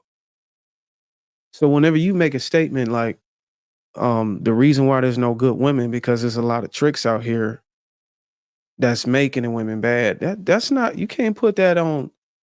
It's not a good woman. If a good woman if a woman want to sell her vagina, she just want to sell her vagina. That don't mean that these guys that's paying for it is making the dating market bad. Men lead, right? Men set the tone, right? We Y'all hold always on, want to wait. say men set the We lead tone a when it's good household. We things, don't but lead men the. don't set the tone when it comes to the bad things that they lead and choose to support and You provide. You're can't lead a woman supporting that's this. not yours. That has nothing to do with We her. don't lead If it's not strays. your woman, your wife, you can't lead somebody else's household.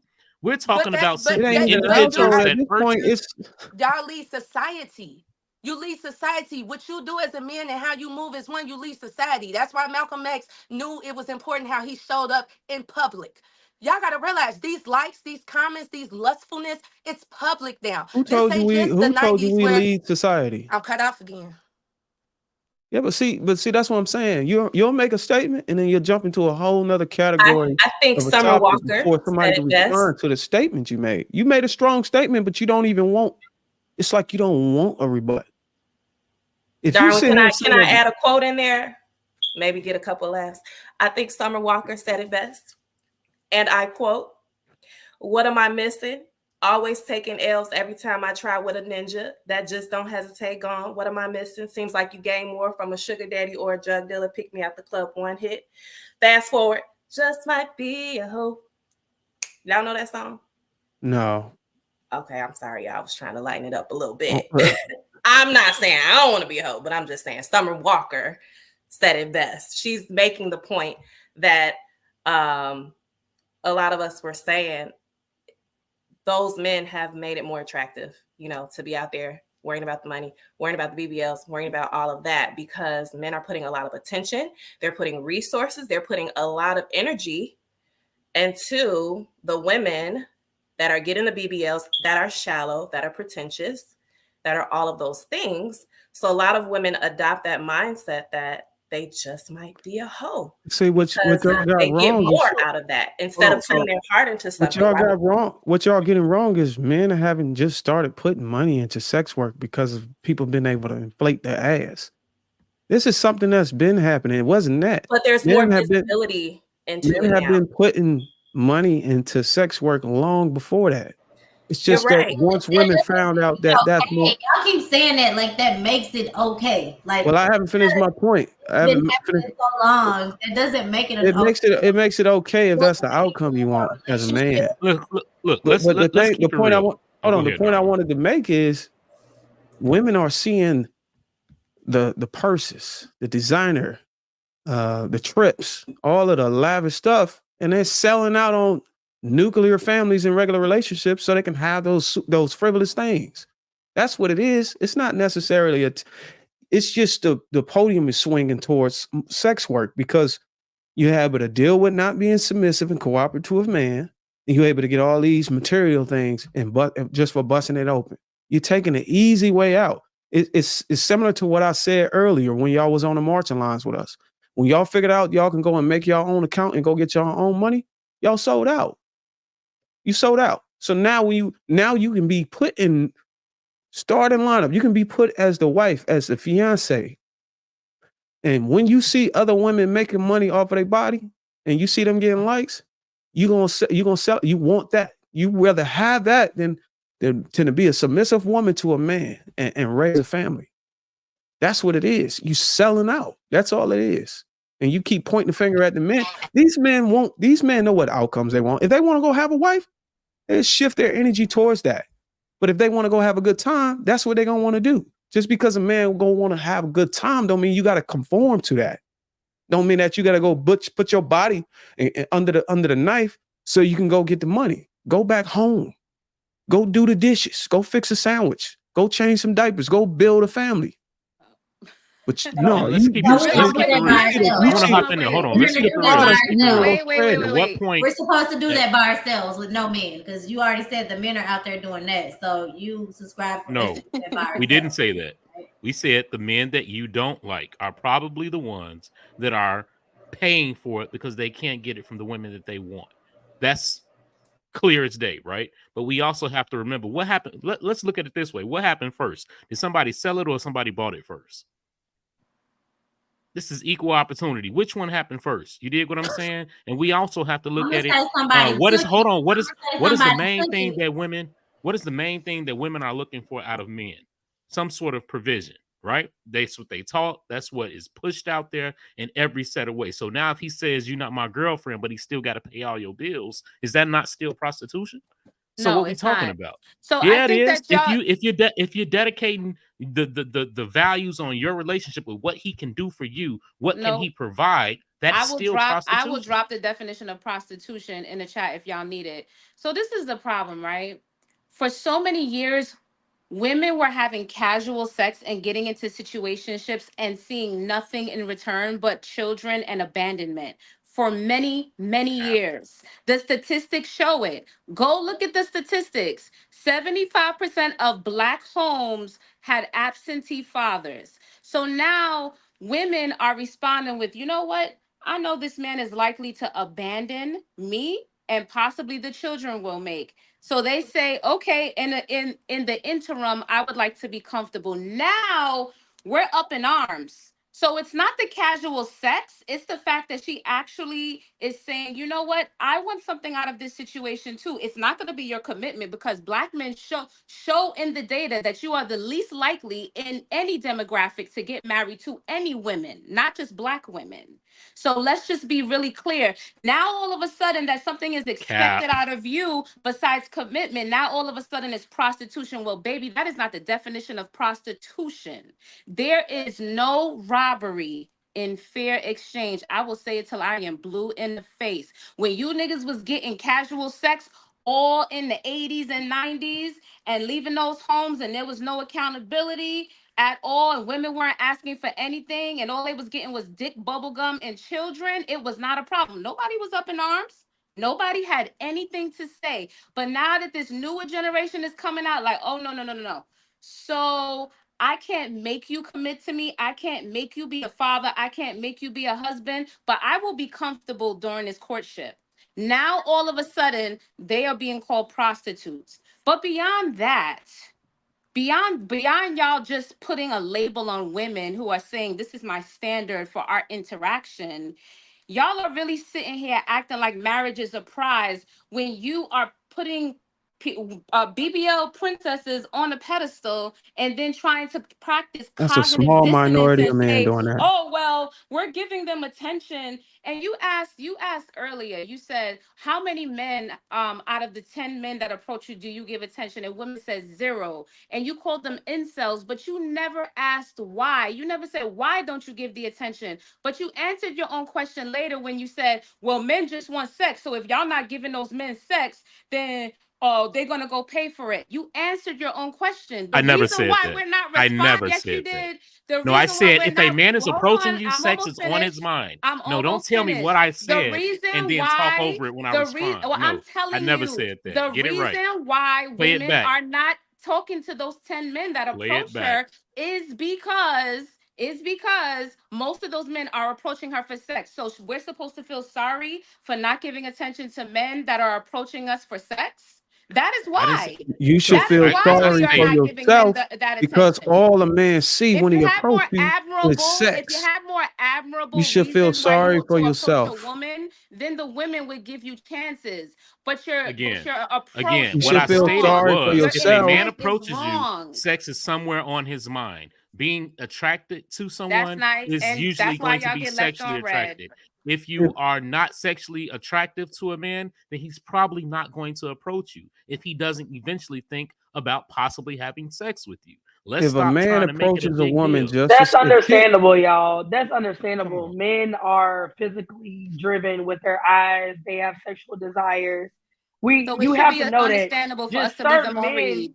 just It certain doesn't make it men okay. hide it better. Just certain men may hide it better and not speak on it early on in their approach or early on in conversing with them.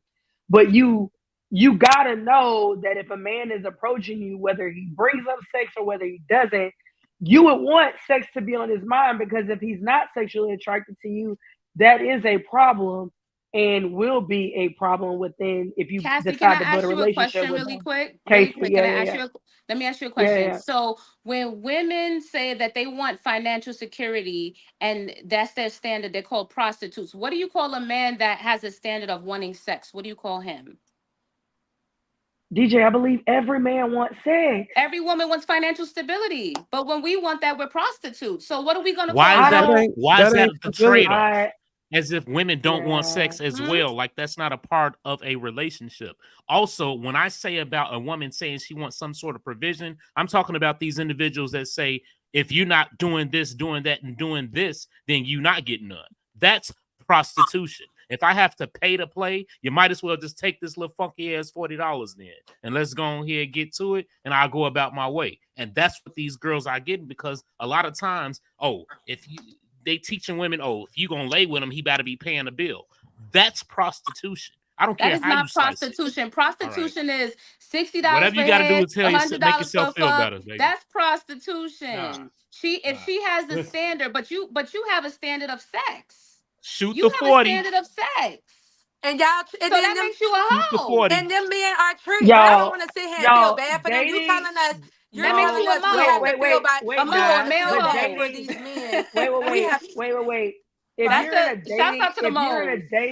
If you're in a dating situation with a man, there's no reason, if you don't want him to be thinking about sex, there's no reason you should be thinking about his pocket to be paying no bills. No man dating you, if you're dating multiple men and he's dating multiple women, you expect him to be paying multiple women's bills just to be paying for playing with them and getting to know them? That is insane. That is Well, if wrong. she's That is dating moral. multiple men, That is is she expected to morally give wrong. multiple pussy? Is she supposed to be giving multiple men pussy? I just No. said if sex is not on the table or if it is on the table, whatever. And law just said women want sex just as much as men do, right? We Not always true. talk about that. That is not an even exchange for women. We always talk about women wanting sex just as much as Nope. men do on this channel and on this panel. No, We've ma'am, you talked are not about it. going to convince me that penetrating is the same as being No, penetrated. you can look it It up. is two Women do How different would not you get as much know? experiences. satisfaction and do And we're not not come and going to have sit orgasms. here. You can look it We're up. not going to. Wait. First of all, wait, hold on. I couldn't hear. Casual sex is not even a thing for women because it takes quite a while for you to learn a woman's body and really get to DJ, understand what she likes. that's not true, Hold on. DJ. And That's women not don't true. have the same experience during sex. That is not a fair exchange. I hate when men sit here and act like, yeah, you getting sex too. If that was the case, dick would sell like pussy sell. It don't. The reason It it doesn't. doesn't is DJ, because, as we stated, women are out here having sex just like men. They're having sex with women for money, for stability, for and guess financial what? And they're having stability. kids and not getting rings. and they're having kids and they not don't care getting about the rings. They don't ring want a because ring they feel because like the the ring husbands come with that give problems rings, Well, guess anyway. again, They what? that's don't the care. If you don't have They a BBL. don't ring, care. if you don't have a ring, that's casual sex.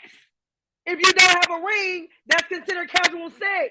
What I are we think it's talking I about, think it's a y'all? change. Let's No, hold on. that's Can we slow not. it down? It's some people who haven't spoke. Aisha, can you hop in, and then Brittany. We need to make sure I we mean, pass I've the been mic cut off around. every time I try to speak. And then Darwin, you right after them. But we got to. It's been an hour. They ain't said a word in lines. We got to bring them in, bro. We got to bring them in.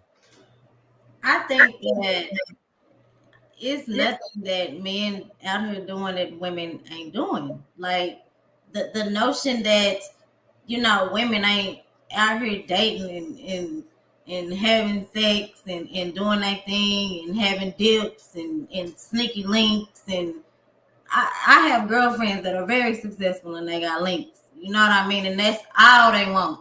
It's a new day. Like we're not just walking outside barefoot. Like so. There's nothing out here, you know what I'm saying, that both sexes aren't doing. So I think that first needs to be understood. But I think that when it comes to the notion of when we are in a relationship and what that means to a woman, and I know that she mentioned, oh well, there has to be a ring. There doesn't necessarily have to be a ring, but there does have to be a level of commitment that you have to a person. That's how I feel. And that will determine how either party moves going forward. But I do not subscribe to the philosophy that like women ain't just out here having sex because they are.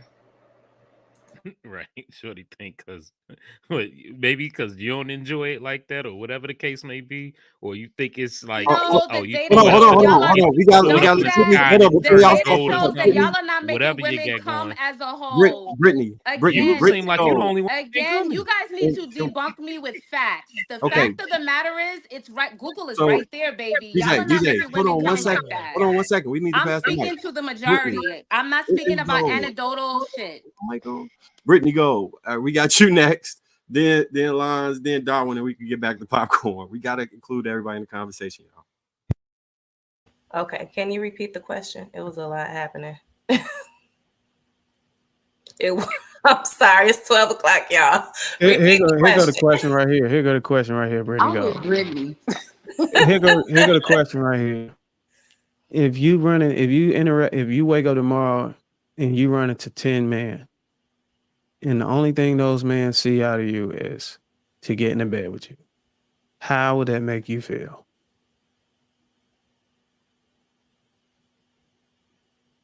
It wouldn't really affect me because I understand the nature of men. I understand men are sexual beings. I am secure in who I am. I know that I am and I don't like talking about myself like that, but I understand that I am a sexy woman. You know what I mean? I know I might attract that, but it won't affect me negatively. It won't affect me negatively. Because I also know that I can attract men that want to give me more than that as well.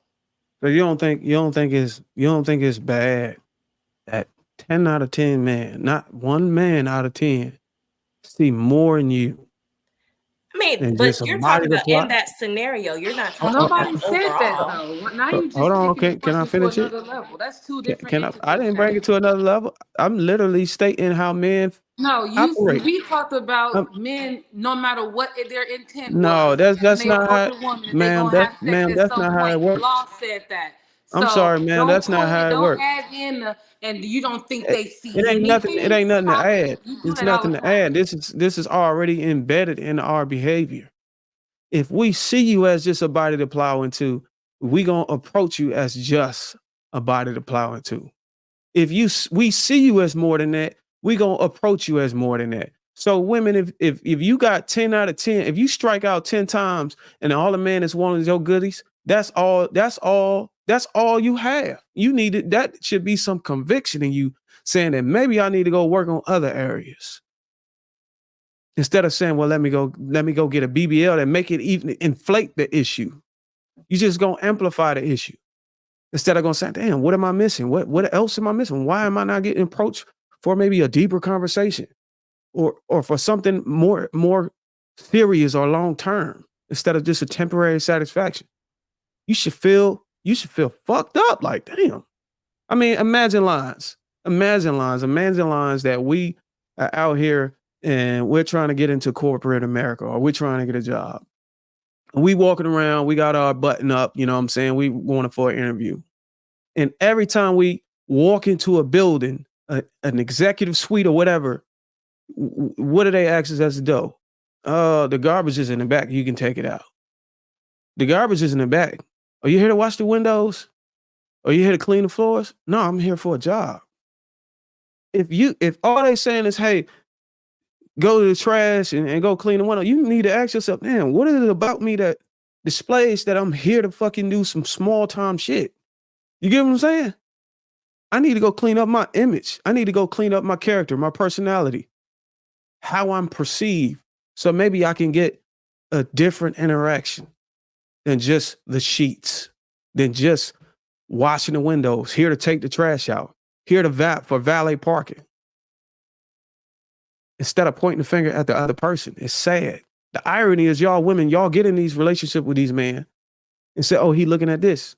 The fact that you know that this man is looking at X, Y, and Z type woman is because you have the luxury of going through his device, which already means that you're in a position that's closer to him than any of these women that he's showing attention to. This man is providing for you, protecting for you, willing to work 20 years, retire, put you in a home, give you kids, and then for one moment he look at a woman go past, and now you want to go be like the other woman. It's a damn shame. I feel like when it comes down to it, it sounds like y'all making excuses for men not putting in the work, and then y'all want women to be like, oh, you gotta do this, you gotta do that. So you're telling me because you ain't got no swag, you ain't got no player skills, you don't have a way of approaching women, and you're a weirdo about it, that you want to blame. Like, women out here, they want to be taken care of. We want to be loved. We want to have sex. We want to have the dating experience. So that guy that you're talking about, which is not most of the guys, but that guy that you're talking about going out for trying to talk to 10 different women because he haven't got his dick wet in a while, brother, go figure out what it is that That's why a women small aren't minority attracted of to you. men. If 10 women told you no, maybe it's something about you, because a guy who knows he got it, a guy who knows he's gonna lead, they're gonna come up, he gonna spit his game and he gonna do his shit. And I guarantee you it ain't gonna be, you feel me? But when you're only going for sex, that's what you're gonna get. Women can feel that. Women can feel the desperation in that. And it's not okay that you say, okay, I'm, instead of trying to put in the work and find myself more attractive, find out what I like, find out who is attracted to me, I'm gonna just go buy sex. No, that's not cool. But then you want to go back and tell women, no, that's not cool. Okay, so I want to make sure I clarify this because I feel like it wasn't heard when I said it the first time. I do not condone tricking. I'm pretty sure you understand that. I'm a West Side Chicago nigga. Do you think I condone tricking? It's against our bylaws and how we operate. How it exists. And because it exists, I need you all to understand that the attention that women are getting from niggas that's tricking is different than the attention that somebody that's trying to build a family with you is. And right, wrong, or indifferent, it exists. Understanding it exists allows you to navigate through this world. Those women will have attention from all types of men, 100 men, 2,000 men, 3,000 men, and they may be paid for it because they're prostitutes a lot of times. Then the woman who has the attention of one man and builds a family with, we call that a wife. So when I'm saying don't be jealous of prostitutes, I'm literally saying these women will have the attention of a large majority of men. It's temporary attention, which breeds temporary results and money sometimes while they're prostituting. There's a different category for people who are building a family, having kids, raising them together, going in up for a home together, and all of these things. Wives have a different lane than prostitutes. You can't look over in the prostitute lane and be like, why am I not being treated like a prostitute? Because if you walk over there, it's almost impossible to walk back. I do agree. And this is what I'm trying to tell you. We understand that as women. I don't feel like that's my experience. That's not my experience. But when you're talking about the women who are the problems, the women who are doing these things, and the reason why it's becoming more like it's becoming big nowadays, like he said, this is just something that's recently becoming publicized like that. And that's the reason why women are getting BBLs and things of that nature. So when we're telling you, and then look at the women that's doing it, it's not the 30 and 40, it's the younger women. These are the women who don't have that experience in order to have that discernment. But y'all, as the men, like we said, y'all set the foundation. You have to remember that.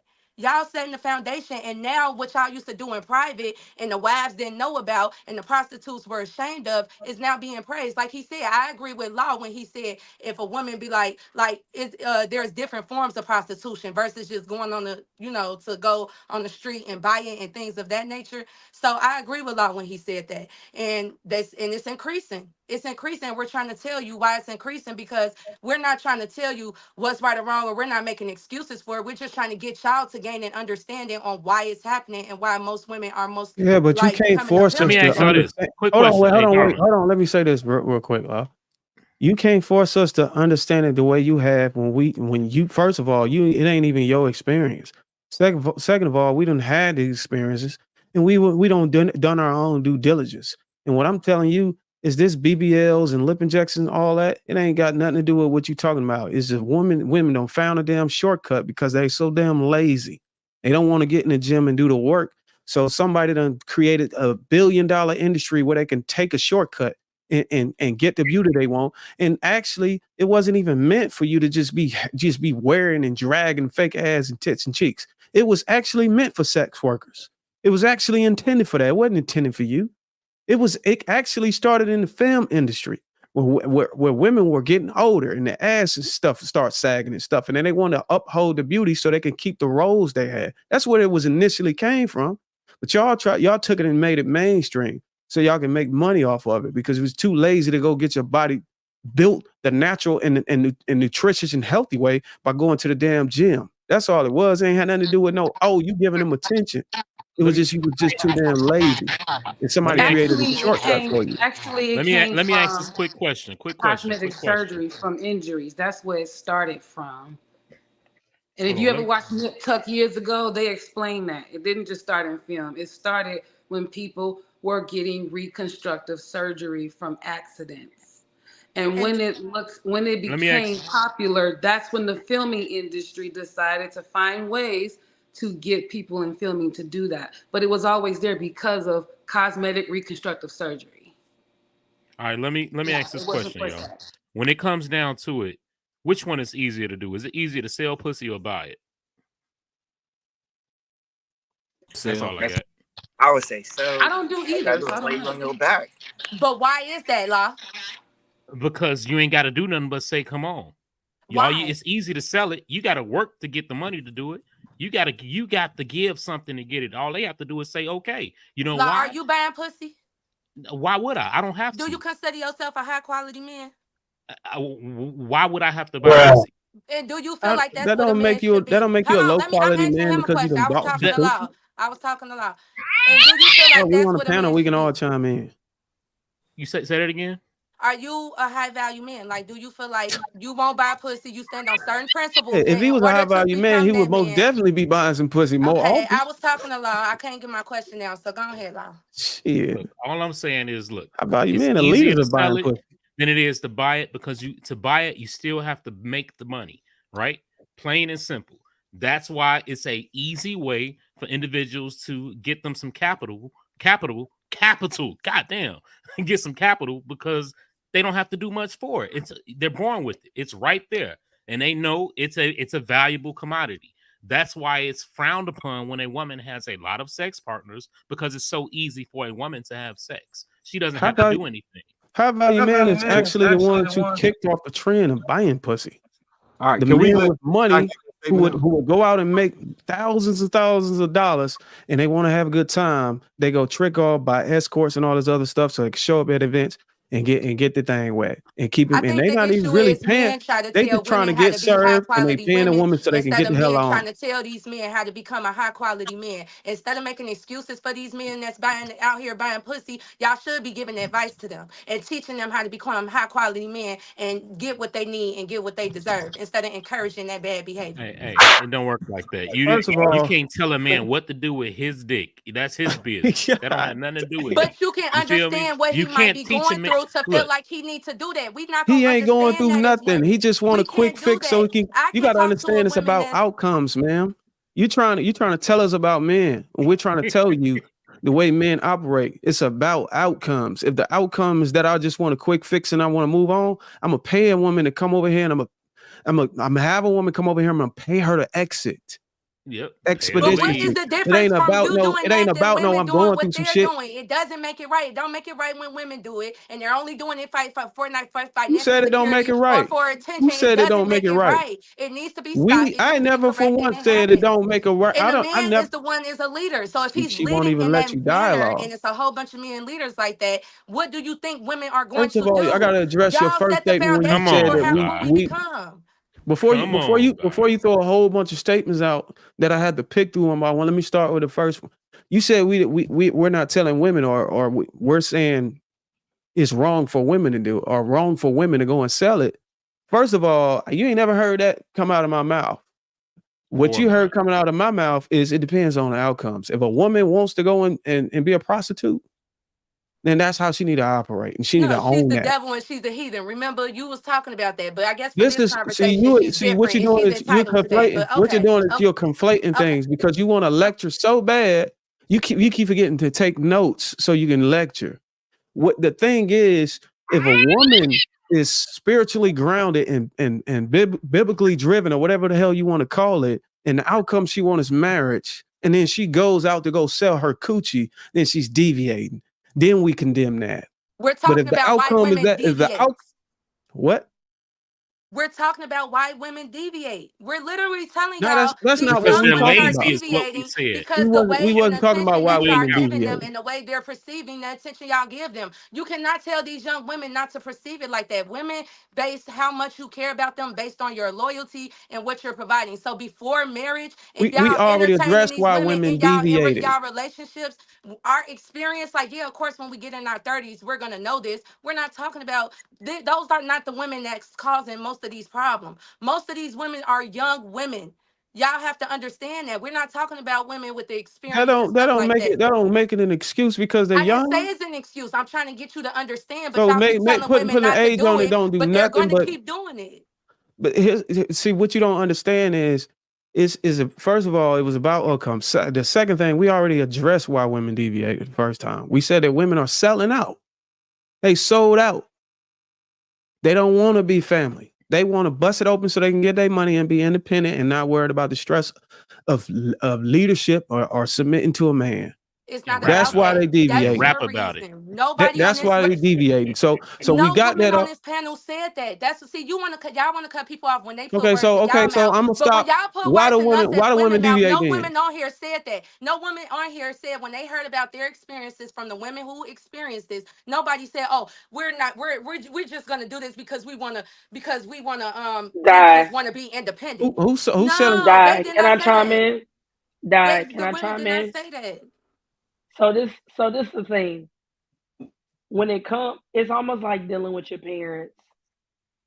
You gotta get to a place where you come to an understanding of this is what it is, this is how they feel, and this is the expectation. And you have to actually wrap your brain around that and concede to the point. Not that you fully understand, not that you fully agree, not that you may want to get in line with it, but it's the statement, it is what it is. That's what it is.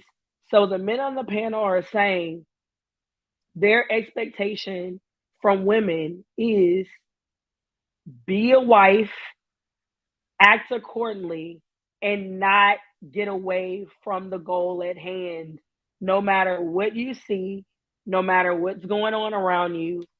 And that man that's for you will get in line according to you acting accordingly. Does that make sense? Mhm. We have to understand the point that, and this is what my mother always tells me this. Her and my father been married for almost 48 years, 47, 48 years. The fact that she's a married woman and been married since high school, she has a lot of, I'm gonna bring her up on this panel one night so she can talk to y'all. But a man is gonna think like a man and a woman is gonna think like a woman. the back and forth that we have a lot of times in this space, it has to be a place where sometimes women, we understand that we are emotional creatures. We think the way we think, and a lot of times we expect men to understand our point and also think the way we think. It's not going to happen. It's not going to happen. We're different, and that's when I'm talking about the whole blending earlier. When I was talking about this is one of the examples of that. They're saying the same thing and they're giving different points. You got to get the point and you got to move on from it. There's no need to argue with it. There's no need of any of that. Men expect women to be the woman that they're going to be for the rest of their lives while they figure out things and figure out if you're the wife for them. And I agree with you. I understand that. I think I got caught up in, and this is what I have a passion about. I'm listening to these young girls talk. I'm watching them. I hear what they're saying. So for people who don't have time for the games and stuff like that, that's understandable. But when you listen to these young girls, it's like the women are starting to say they don't want it. Like it's like this is their way of rebelling in the sense. And I feel like it hurts them more, because they don't understand their emotional But the creatures. So girls have they think that they have to can. be educated from us. The women have to be educated from the older women who have lived life and who have also gained the understanding from men and understand if you want certain outcomes, you have to act accordingly and have a certain behavior and decorum about yourself. If you're going to sway with the wind, if you're going to go to what's popular, if you're going to follow the trends, then be ready for those outcomes of that. Whatever glitters, it may not be gold. No, So if I you understand follow, that.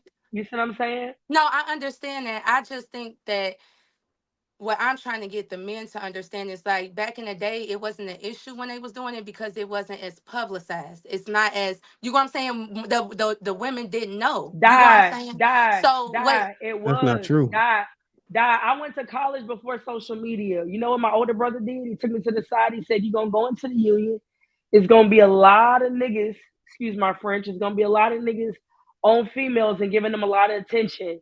I need you to remember who you are before you go on this campus because it'll look a certain way in your face, but I promise you it's gonna be a different way behind your back." He said niggas will act like they don't know each other and they'll actually be homeboys and they'll both approach you and they'll both play stupid. And guess what? You'll fall for the bait. You'll like both of them, not knowing that they both talking and that was the play the whole time. And you never want to have to put your head down walking into the union at one of the largest HBCUs in the country. And that stuck with me. And I said, okay, bet. So when somebody educates you on what the game is and what is, at that point, when I stepped on that campus, I never was like, oh, I was a virgin. I wasn't like, oh, I'm looking, I'm like, I'm me. And if you're not coming about nothing serious, get out of my face because my big brother and my daddy told me so. So the thing about it is, you have to know and set the standard. We've been talking about standard all night. All night we've been talking about standard. If we teach young women to have a standard for themselves and not be easily swayed by what's glittering and what's shimmering at the moment, and this is like I said, this is before social media. So this been going on. The men they'll still go. And look, Now, the only reason why I don't agree with that is all we because trying to if you tell you think is about that it, the younger women be like, "You old you can't tell me what to do." When Jasmine saying that to Rashida, "You a old B, you can't tell me." He's still paying my bills. I still get the benefits that you get as a wife, and a lot of women are starting to put this together. I'm getting the same benefits. He's paying for my apartment. The child support is enough to pay for the kid. I ain't got to deal with the problems. I ain't got to worry about him coming home with the mood swings. I ain't got to worry about paying the bills. Yes, women are getting lazy, and I do see that. But I'm just trying to, like, I'm not justifying it. I think when people see me giving the psychology behind it, I'm just trying to give them the psychology of how I'm not saying this right, and I do agree with you. We have to set the standard. We can't just, we can't make excuses for them, because then if women are not. Who's talking? It depends on who's talking, Die. A young fool is a young fool, is an old fool is an old fool. It depends on who's talking. If a woman sees the out, just like a young boy listening to a man, if that person sees the outcomes that they want, Rashida doesn't have the outcomes, die. So you right. A younger woman be like, you married, but your husband's had how many babies on you? You get played on national TV. Why would she Y'all talking listen about reality TV? to? Yeah, Di brought it up as an example. I'm man. speaking on the example. We If got a young real life. woman in the street, if a young woman in I the know people in street, real life going through it. That's why. I'm sorry, Casey. I was responding to but him. yeah, if a young woman in the street is looking up to an older woman who has the outcome she wants, she would be a fool not to listen to that older woman, because just because you throw in social media and all these other aspects into the game, it's still the same game that was before. It's just other things added to the game. It's Look, still the let same me damn say game. something. So all I'm telling you, and I can be, I've tried to speak on behalf of man, but not all of man. Obviously, there's some outliers. All I'm trying to tell you that is women or whoever it is, or whatever, they can make the excuse. They can use attention as an excuse to go out there and be sex workers all they want. All I'm saying is we men we're not going to allow you to use that to get us to be remorseful. We're not going to allow you to use that to have sorrow for you because you saw it as attention. No, we're going to just treat you like everybody else and empower you in that group. You're going to be for the streets. You're going to be for recreational use. And it is what it is. And we don't give a damn about what happened after we get our nut off. And I'm letting you know this. And whoever you're talking to, you need to let them know that, because it's a cruel world. And that's how the game is. I don't make the rules. That's just how it is. And at the rate y'all women are using attention for an excuse to go out there and bust it open right here in this land, and y'all keep putting it on the shelf at this rate, more and more men are going to be going to make their families outside of the country, and they will be justified. And it's going to just brace yourself, because America is going to be solely for sex work at the rate we're going right now. This is going to be the place where you come get your trick off. And that's what it's going to be at this rate. So you can blame it on attention and all you want and all these bags and making it easy and cheap. It is what it is. We're going to call a spade at the day, and we're going to shame the shit out you. It's going to be men out there that's still busting it up, that's going to bust it down. But when they go back to the barbershop, when they go back to the gym locker rooms, they're going to talk about your ass. They're going to say, that bitch swallowed all my nut. I was nutted in the eye and everything. That bitch nasty.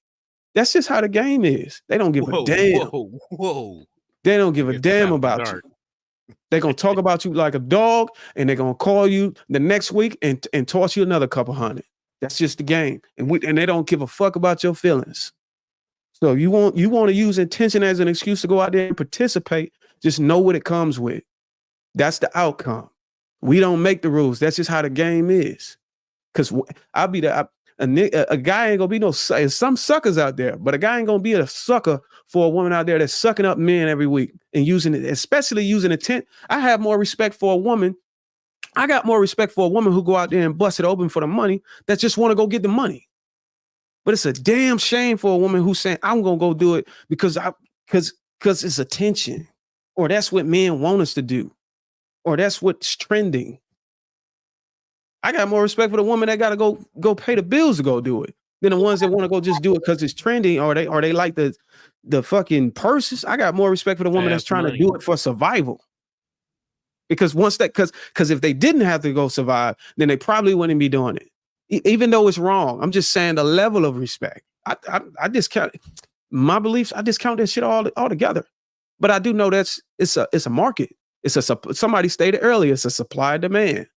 And you see, you say we control that. No, that's y'all. Law was absolutely spitting facts when he said that it has to have a price on it first. It has to have a price on it for it to be bought. We don't go out, we don't come. And I'm gonna tell you right now, we can't even distinguish between.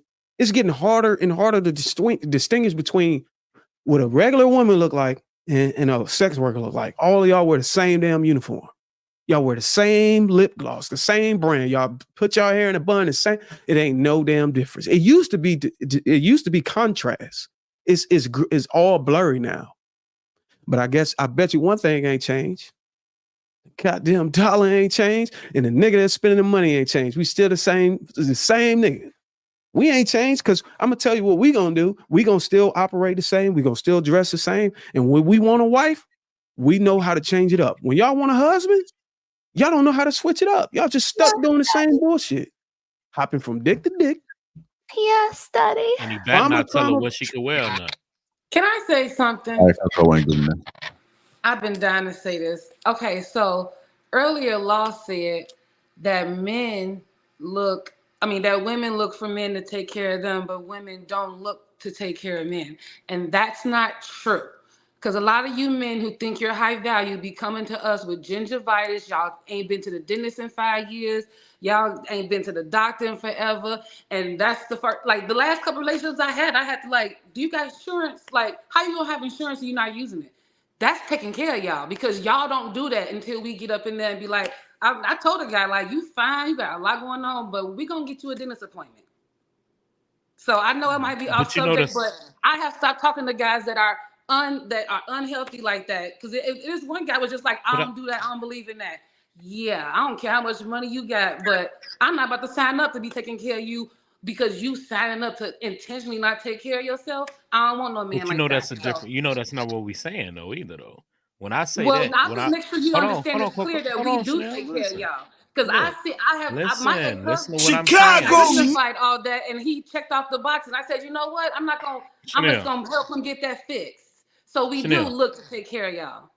So, but not in that aspect. Did you go to school or start building your businesses so you could find a man to take care of and have his babies and take care of him and his babies? That's what marriage is. That's what I did. I took care of my husband. You decided I'm gonna go and find me a man that I can take care of we helped each and other take care of support bills. and pay for that's him. What we did. Come on, man, you capping. All right, Brittany, want to get in there? Go ahead, Brittany. Law, I don't think women intentionally go out and look for men that they can take care of. But in a lot of cases, women do carry the financial weight at times. She might have everything in her name. The mortgage might be in her name. The car notes might be in her name. Maybe her guy didn't have the credit at the time. It happens. So it's not always the man that's coming with all of the resources and the good credit and everything of that nature. I don't think she intentionally goes out and looks for a man that she can do that for. But if she's in it and she loves him and she's willing to be his partner, then yeah, she'll carry. I'm gonna say it the way I said it the first time, right? When a man makes something of himself, it's so he can take care of a family. When a woman makes something of herself, it's so she can be independent. That's it. So she can take care of herself. A woman makes something of herself to be independent. A man makes something of himself so he can take care of something. That's it. I think that a woman can make better choices or better things in life to be a better wife. Because I think in what world? All the time, I think that am I the type of woman that I would want to marry? Like, would I marry myself? And what qualifications does that look like for me? So I think that sometimes we do put ourselves in positions to become a better wife or whatever that might look like to us. Like, I'm going to do this, this, and this so that I'll be a better wife or I'll be a better person. But Aisha, think about this point. When women are going to get all of those degrees, and like she said on the video, going back to that first video, when she said that, that's the same woman that as soon as she get pregnant the first time, she leaving all them degrees on the side because she now want to be a stay-at-home wife. So that's not really that's the point that he's making. That's not, women are going out to do all of that.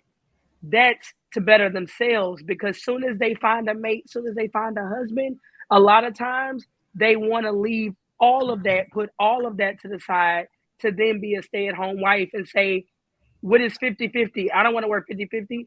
Well, make it make sense.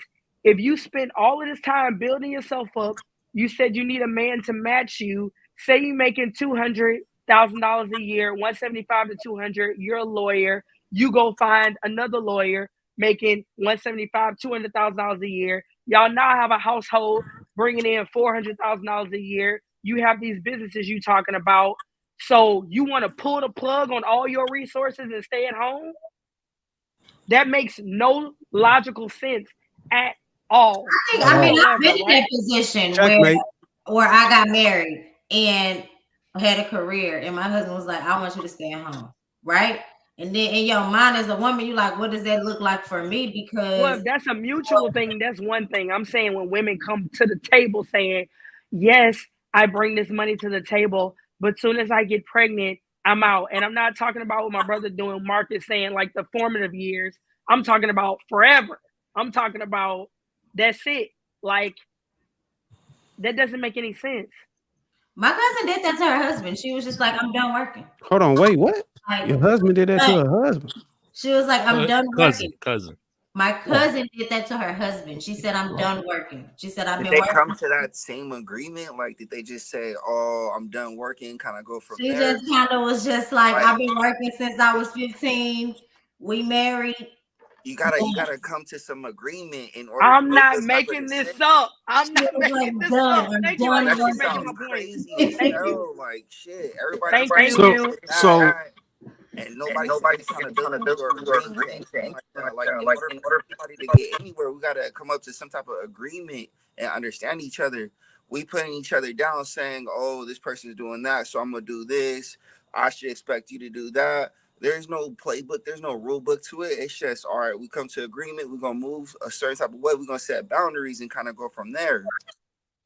so what I was saying earlier about the nature of men and women, to Casey point, people revert back to their nature at the end of it. We got a lot of programming that tries to pervert the nature of both of us, and to some extent it can work, right?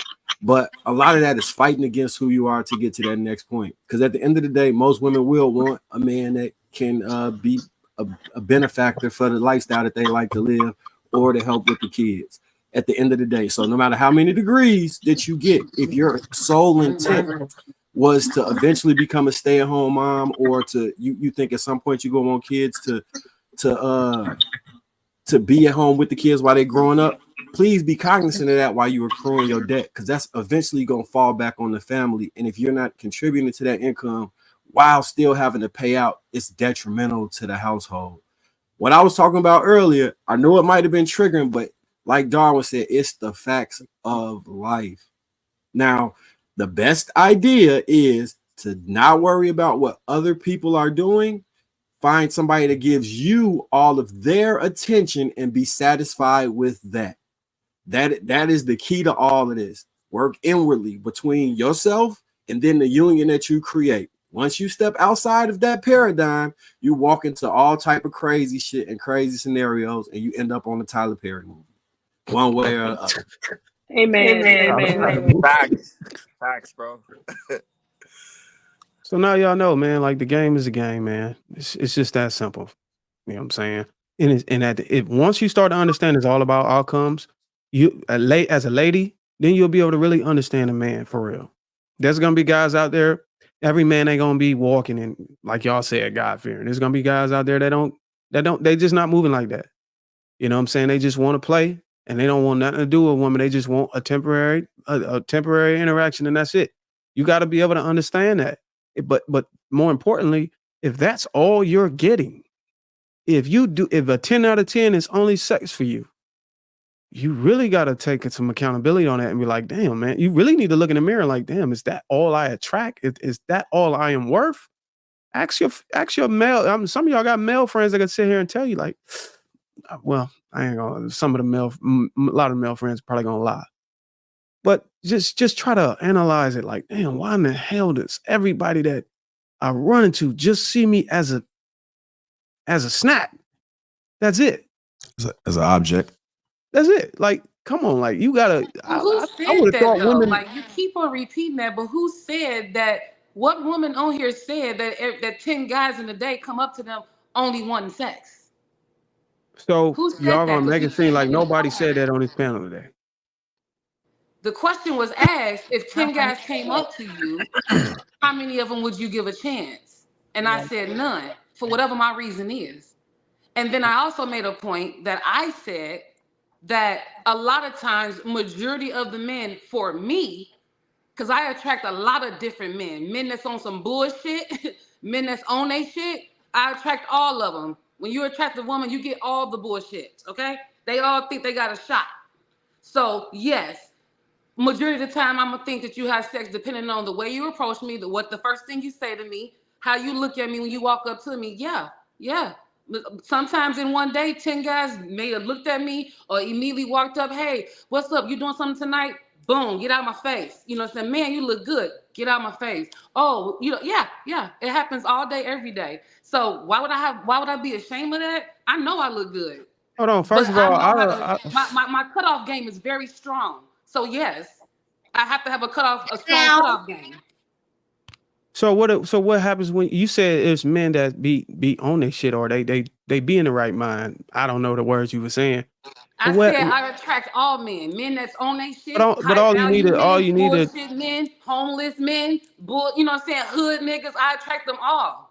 I think the point is all you need to do is attract. All you need to do is get it right once. So I think the question is where does the ball being dropped? If all you need to do is get it right one time, you only need one that to make it right. Exactly. For with me, I'm not willing to. You're not making a point. I'm not willing to take the risk. You know, I'm making a point. The point is you going out here, you At showcasing first or you try whatever to make you. a point that women think, why would a woman think that every man that walked up to her wants sex? You made that point. Nobody said No, that. I was. Now you trying to revert it to, oh, no. Well, Don't do that. I didn't revert it. My You point's still did standing. revert it. I'm actually responding to something totally different. I'm saying like I know. You I'm just speaking on what you something said. totally different. You said you get all types of men, which means one of those men is the right man for you. And Yeah. all I'm simply asking. And I have good discernment too. I have very good discernment. Okay. When you used to getting attention all your life, you have very good. You're a professional in what you think a man wants, and that they're attentive. Okay. So why haven't it? Well, so what's the problem then? There is no problem. What are you talking about? Not everybody's the same, and not everybody's gonna approach you the same. Somebody might say, "Hey, queen," or "I think you're very beautiful. Can I get to know you?" and kind of go on that level. Or somebody might be like, "Hey, shorty, I just want to go from here to there and just have sex," type of ordeal. Not everybody's gonna approach you the same. So why are those 10 men being rejected based off of their approach and what a woman is expecting? Maybe a woman's standards are so high she feels like she might be the shit, and can't nobody fulfill that. It could be. All I'm saying if a woman want a serious committed relationship, and she's getting attraction and approached by all men, she only need to get the one man that's gonna be the right guy. Why is that not connecting?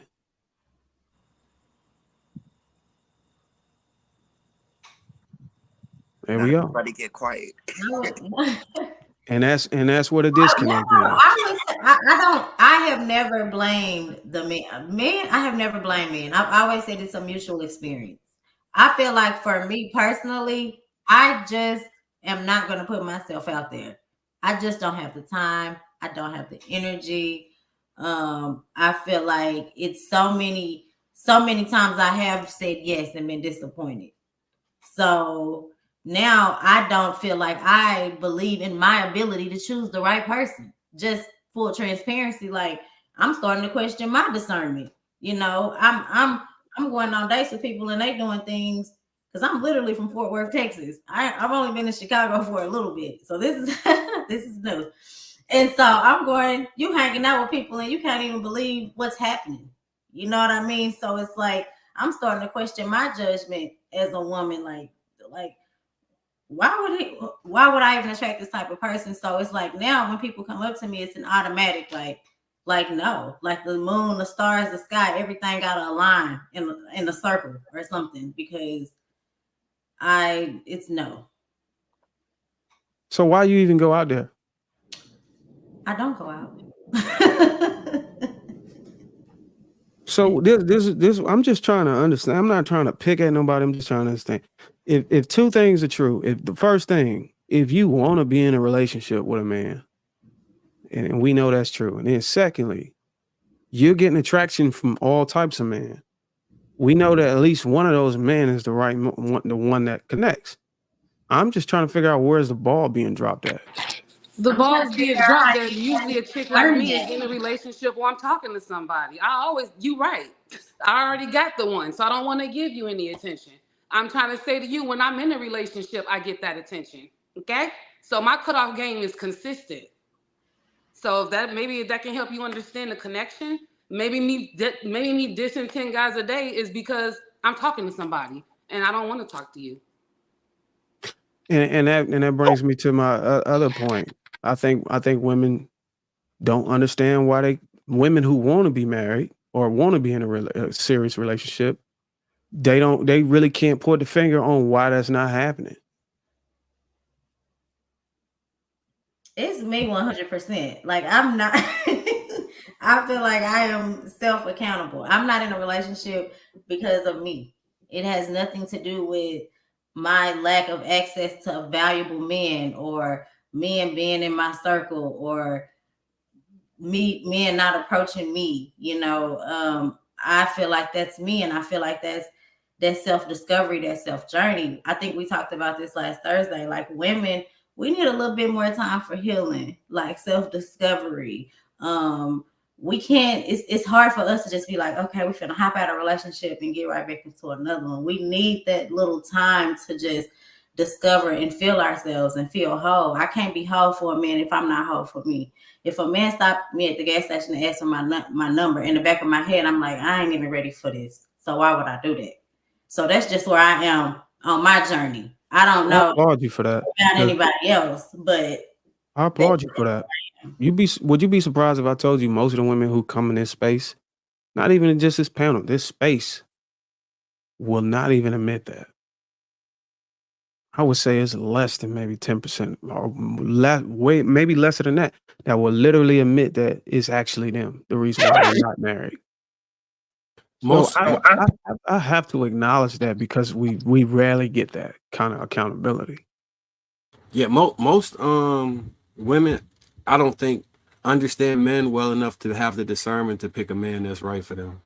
That's why brothers, uncles, men that physically would not sleep with you, not your best friend, not somebody that you cool with, that's like somebody that's actually related to you, that is invested in seeing you in a long-term relationship. It's best to introduce them to him and actually take his advice. That's why you should do it before you fall in love with him. Like, bring him and hang out with your cousin or whatever early in the relationship before you so far in love that no matter what somebody say, you won't leave. You need to do that shit like in the very beginning, because we could tell when niggas on bullshit and not for the most part. It'd be real hard to finesse other niggas that understand what finessing is. So people may not think men have value outside of just, you know what I'm saying, finances, but that's a whole untapped availability of viability that men provide for the women in their family or the people that they love that really got to be utilized. So Aisha, I'm saying your name right? I completely, like Darwin said, I respect what you're saying, but can I be completely honest with how I see things when it comes to women? A lot of women will go through hardship and relationships and talk about this healing process that they have to go through in this journey. But life is a journey. You will never stop growing. You will never stop evolving. You will never stop. If you have good intentions with yourself, you should never stop wanting to be better. Stop wanting to, with a husband, with kids. You should still be evolving and growing and wanting to be the best version of yourself in every decade, in every phase of your life, past retirement, past grandkids, past all of that. You want to continue to grow. So my thing is what I was told. My parents always said, this is not a dress rehearsal. This is life. You have to commit to your decisions. You have to deal with your consequences, and you have to keep pushing forward. No matter what setbacks, no matter what things no knockdowns on you feel knocked off your feet, you have to keep moving forward, because you know what? Your life can be over with in the blink of an eye. When you have children, And you can't say, oh, I'm not right to be a parent. Guess what? You got to hit the ground running when you become a mom. There is no, I'm not ready. Once the baby's here, there is no, well, I'm not ready to be my best self. I got to go on a journey to learn how to be a mom. You know what you do? You learn as you go. You read, you push yourself, you're pressed to the limit, and it's iron sharpened iron. You learn that person, and that's what it is. You have to have that same approach when it comes to relationships, because every man is going to require something different. No man is exactly the same. No man will be annoyed by the exact same things. No man will love you the same, right? So in every relationship, you're going to have to approach it differently, but always working on yourself. There is no time to waste. When people say, I'm not pressed, you should always be pressed. You should always be pushing forward and have some ambition and go about you with your life. I lost one of my best friends in this life. She died at 37 a few years ago. And I promise you, I would have thought for the end of the earth, I would have grown old with her. She had my heart. So when you lose people, you be like, because you used to losing older people, or you used to, there's gun violence and all of that. But if you ever seen a person drop dead that was healthy, just in a house, just drop dead in their 30s, that does something to your psyche that people think it happens in a car accident or other ways. Have some ambition and go about your life, and don't be afraid to make decisions. And it's going to work out, but you can't be afraid to fail. You got to get better, and you won't fail. I don't think it's I do think you have to stop and pause. I do think that you can't just keep going. Like you, I lost a daughter, so I live life to the absolute fullest. I love love. I am a hopeless romantic. I love it. But just right now, today, where I am, a whole new beginning. I didn't say pause. I didn't say don't I pause. just feel like on the romantic side, on the dating side, like I have to take a step away from that, because I can't give somebody, I feel like I'm not whole, so I can't give somebody half of a whole. Like I want to come ready and be able to love somebody the way they want to be loved. If I was just dating somebody right now, I would literally just be, I wouldn't be able to give them everything they deserve. So that's just how I feel personally. You know what I mean? So that's why I'm like, I really don't date, But if I meet somebody that I feel like, boom, because the stars align, I'm not gonna like deny that person. But now it's kind of like I'm not in a position to give that. I wouldn't be, I wouldn't give them what they needed or what they deserve. That's just how I personally feel. But how can you determine what a man needs and deserves? Because I know when I'm giving a man my all and what I'm willing to give in that moment and what I have to give, and I feel like I can't give that. Men expect a lot. So I thought it was until you had a conversation with a man and he had laid out what he wanted, sort of like what we talked about earlier about all the things that we want our women to have. Then you would be able to look at yourself and like, okay, do I have X, Y, and Z? Do I qualify? Am I compatible? I think that you know what amount of love you're willing to give and what you can give to somebody. That's in friendships and relationships overall. Like I've not been friends with somebody because I felt like I wasn't going to be a good friend to them. You know what I mean? Like I knew it wasn't going to work out. The friendship. Aisha, you ever thought that God may send you a husband to help you work through that though? No. You ever considered that? I think that God is going to send me somebody that's already healed. I think I'm saying to help you work, to help you hold your hand as you work through what you've experienced. You see what I'm saying? Because at this moment, you may be closed off to that person who may help pour into you to help you through that process. It may not be a love affair at first, but you never know what and how that relationship or a man could come into the situation to thrust you throughout that situation while you work on yourself. It may not be I need to be completely this in my head. Because as women, we want things so perfect sometimes. We want it to look like this. We want it to be like this. We want to feel like this. When this happens, But sometimes that's not how life plays out. A lot of it is discovery. A lot of it falls into your lap. A lot of it is you were something that I never knew I needed in a lot of situations and in a lot of ways. Just think about it. Yeah, I think I think you feel like you just gotta come fitted. Like you just need to be malleable. And if what you're saying is you're not malleable, um, that's actually worse than you not feeling like you in the right place to be in a relationship. The fact that you unimpressionable or a man can't come in and say, hey, this is the things that I'm looking for in a wife, and you're willing to adjust to it, just makes it even worse. Yeah. You know what I'm saying? Ain't nobody gonna come fitted. You just gotta be able to be tailored. And if you can be tailored, then you good to go. You just gotta communicate. Yeah.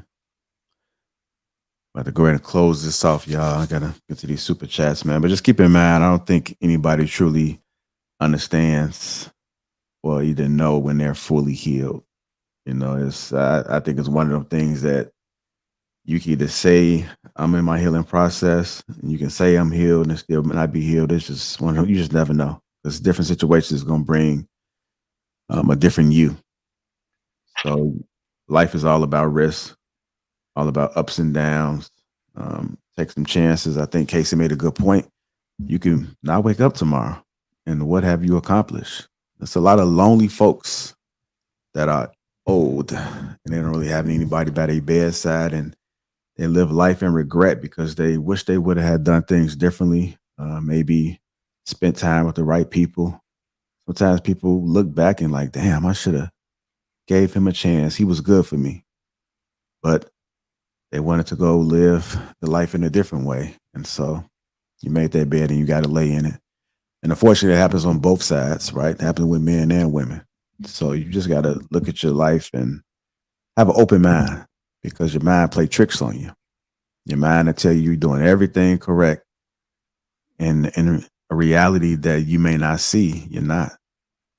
You're delusional. I've seen men that's delusional.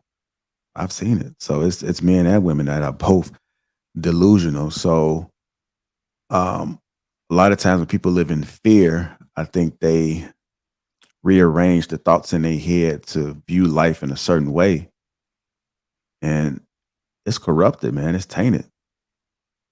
And you got to look at yourself and be like, am I living my life right now and not even realizing that I'm a project?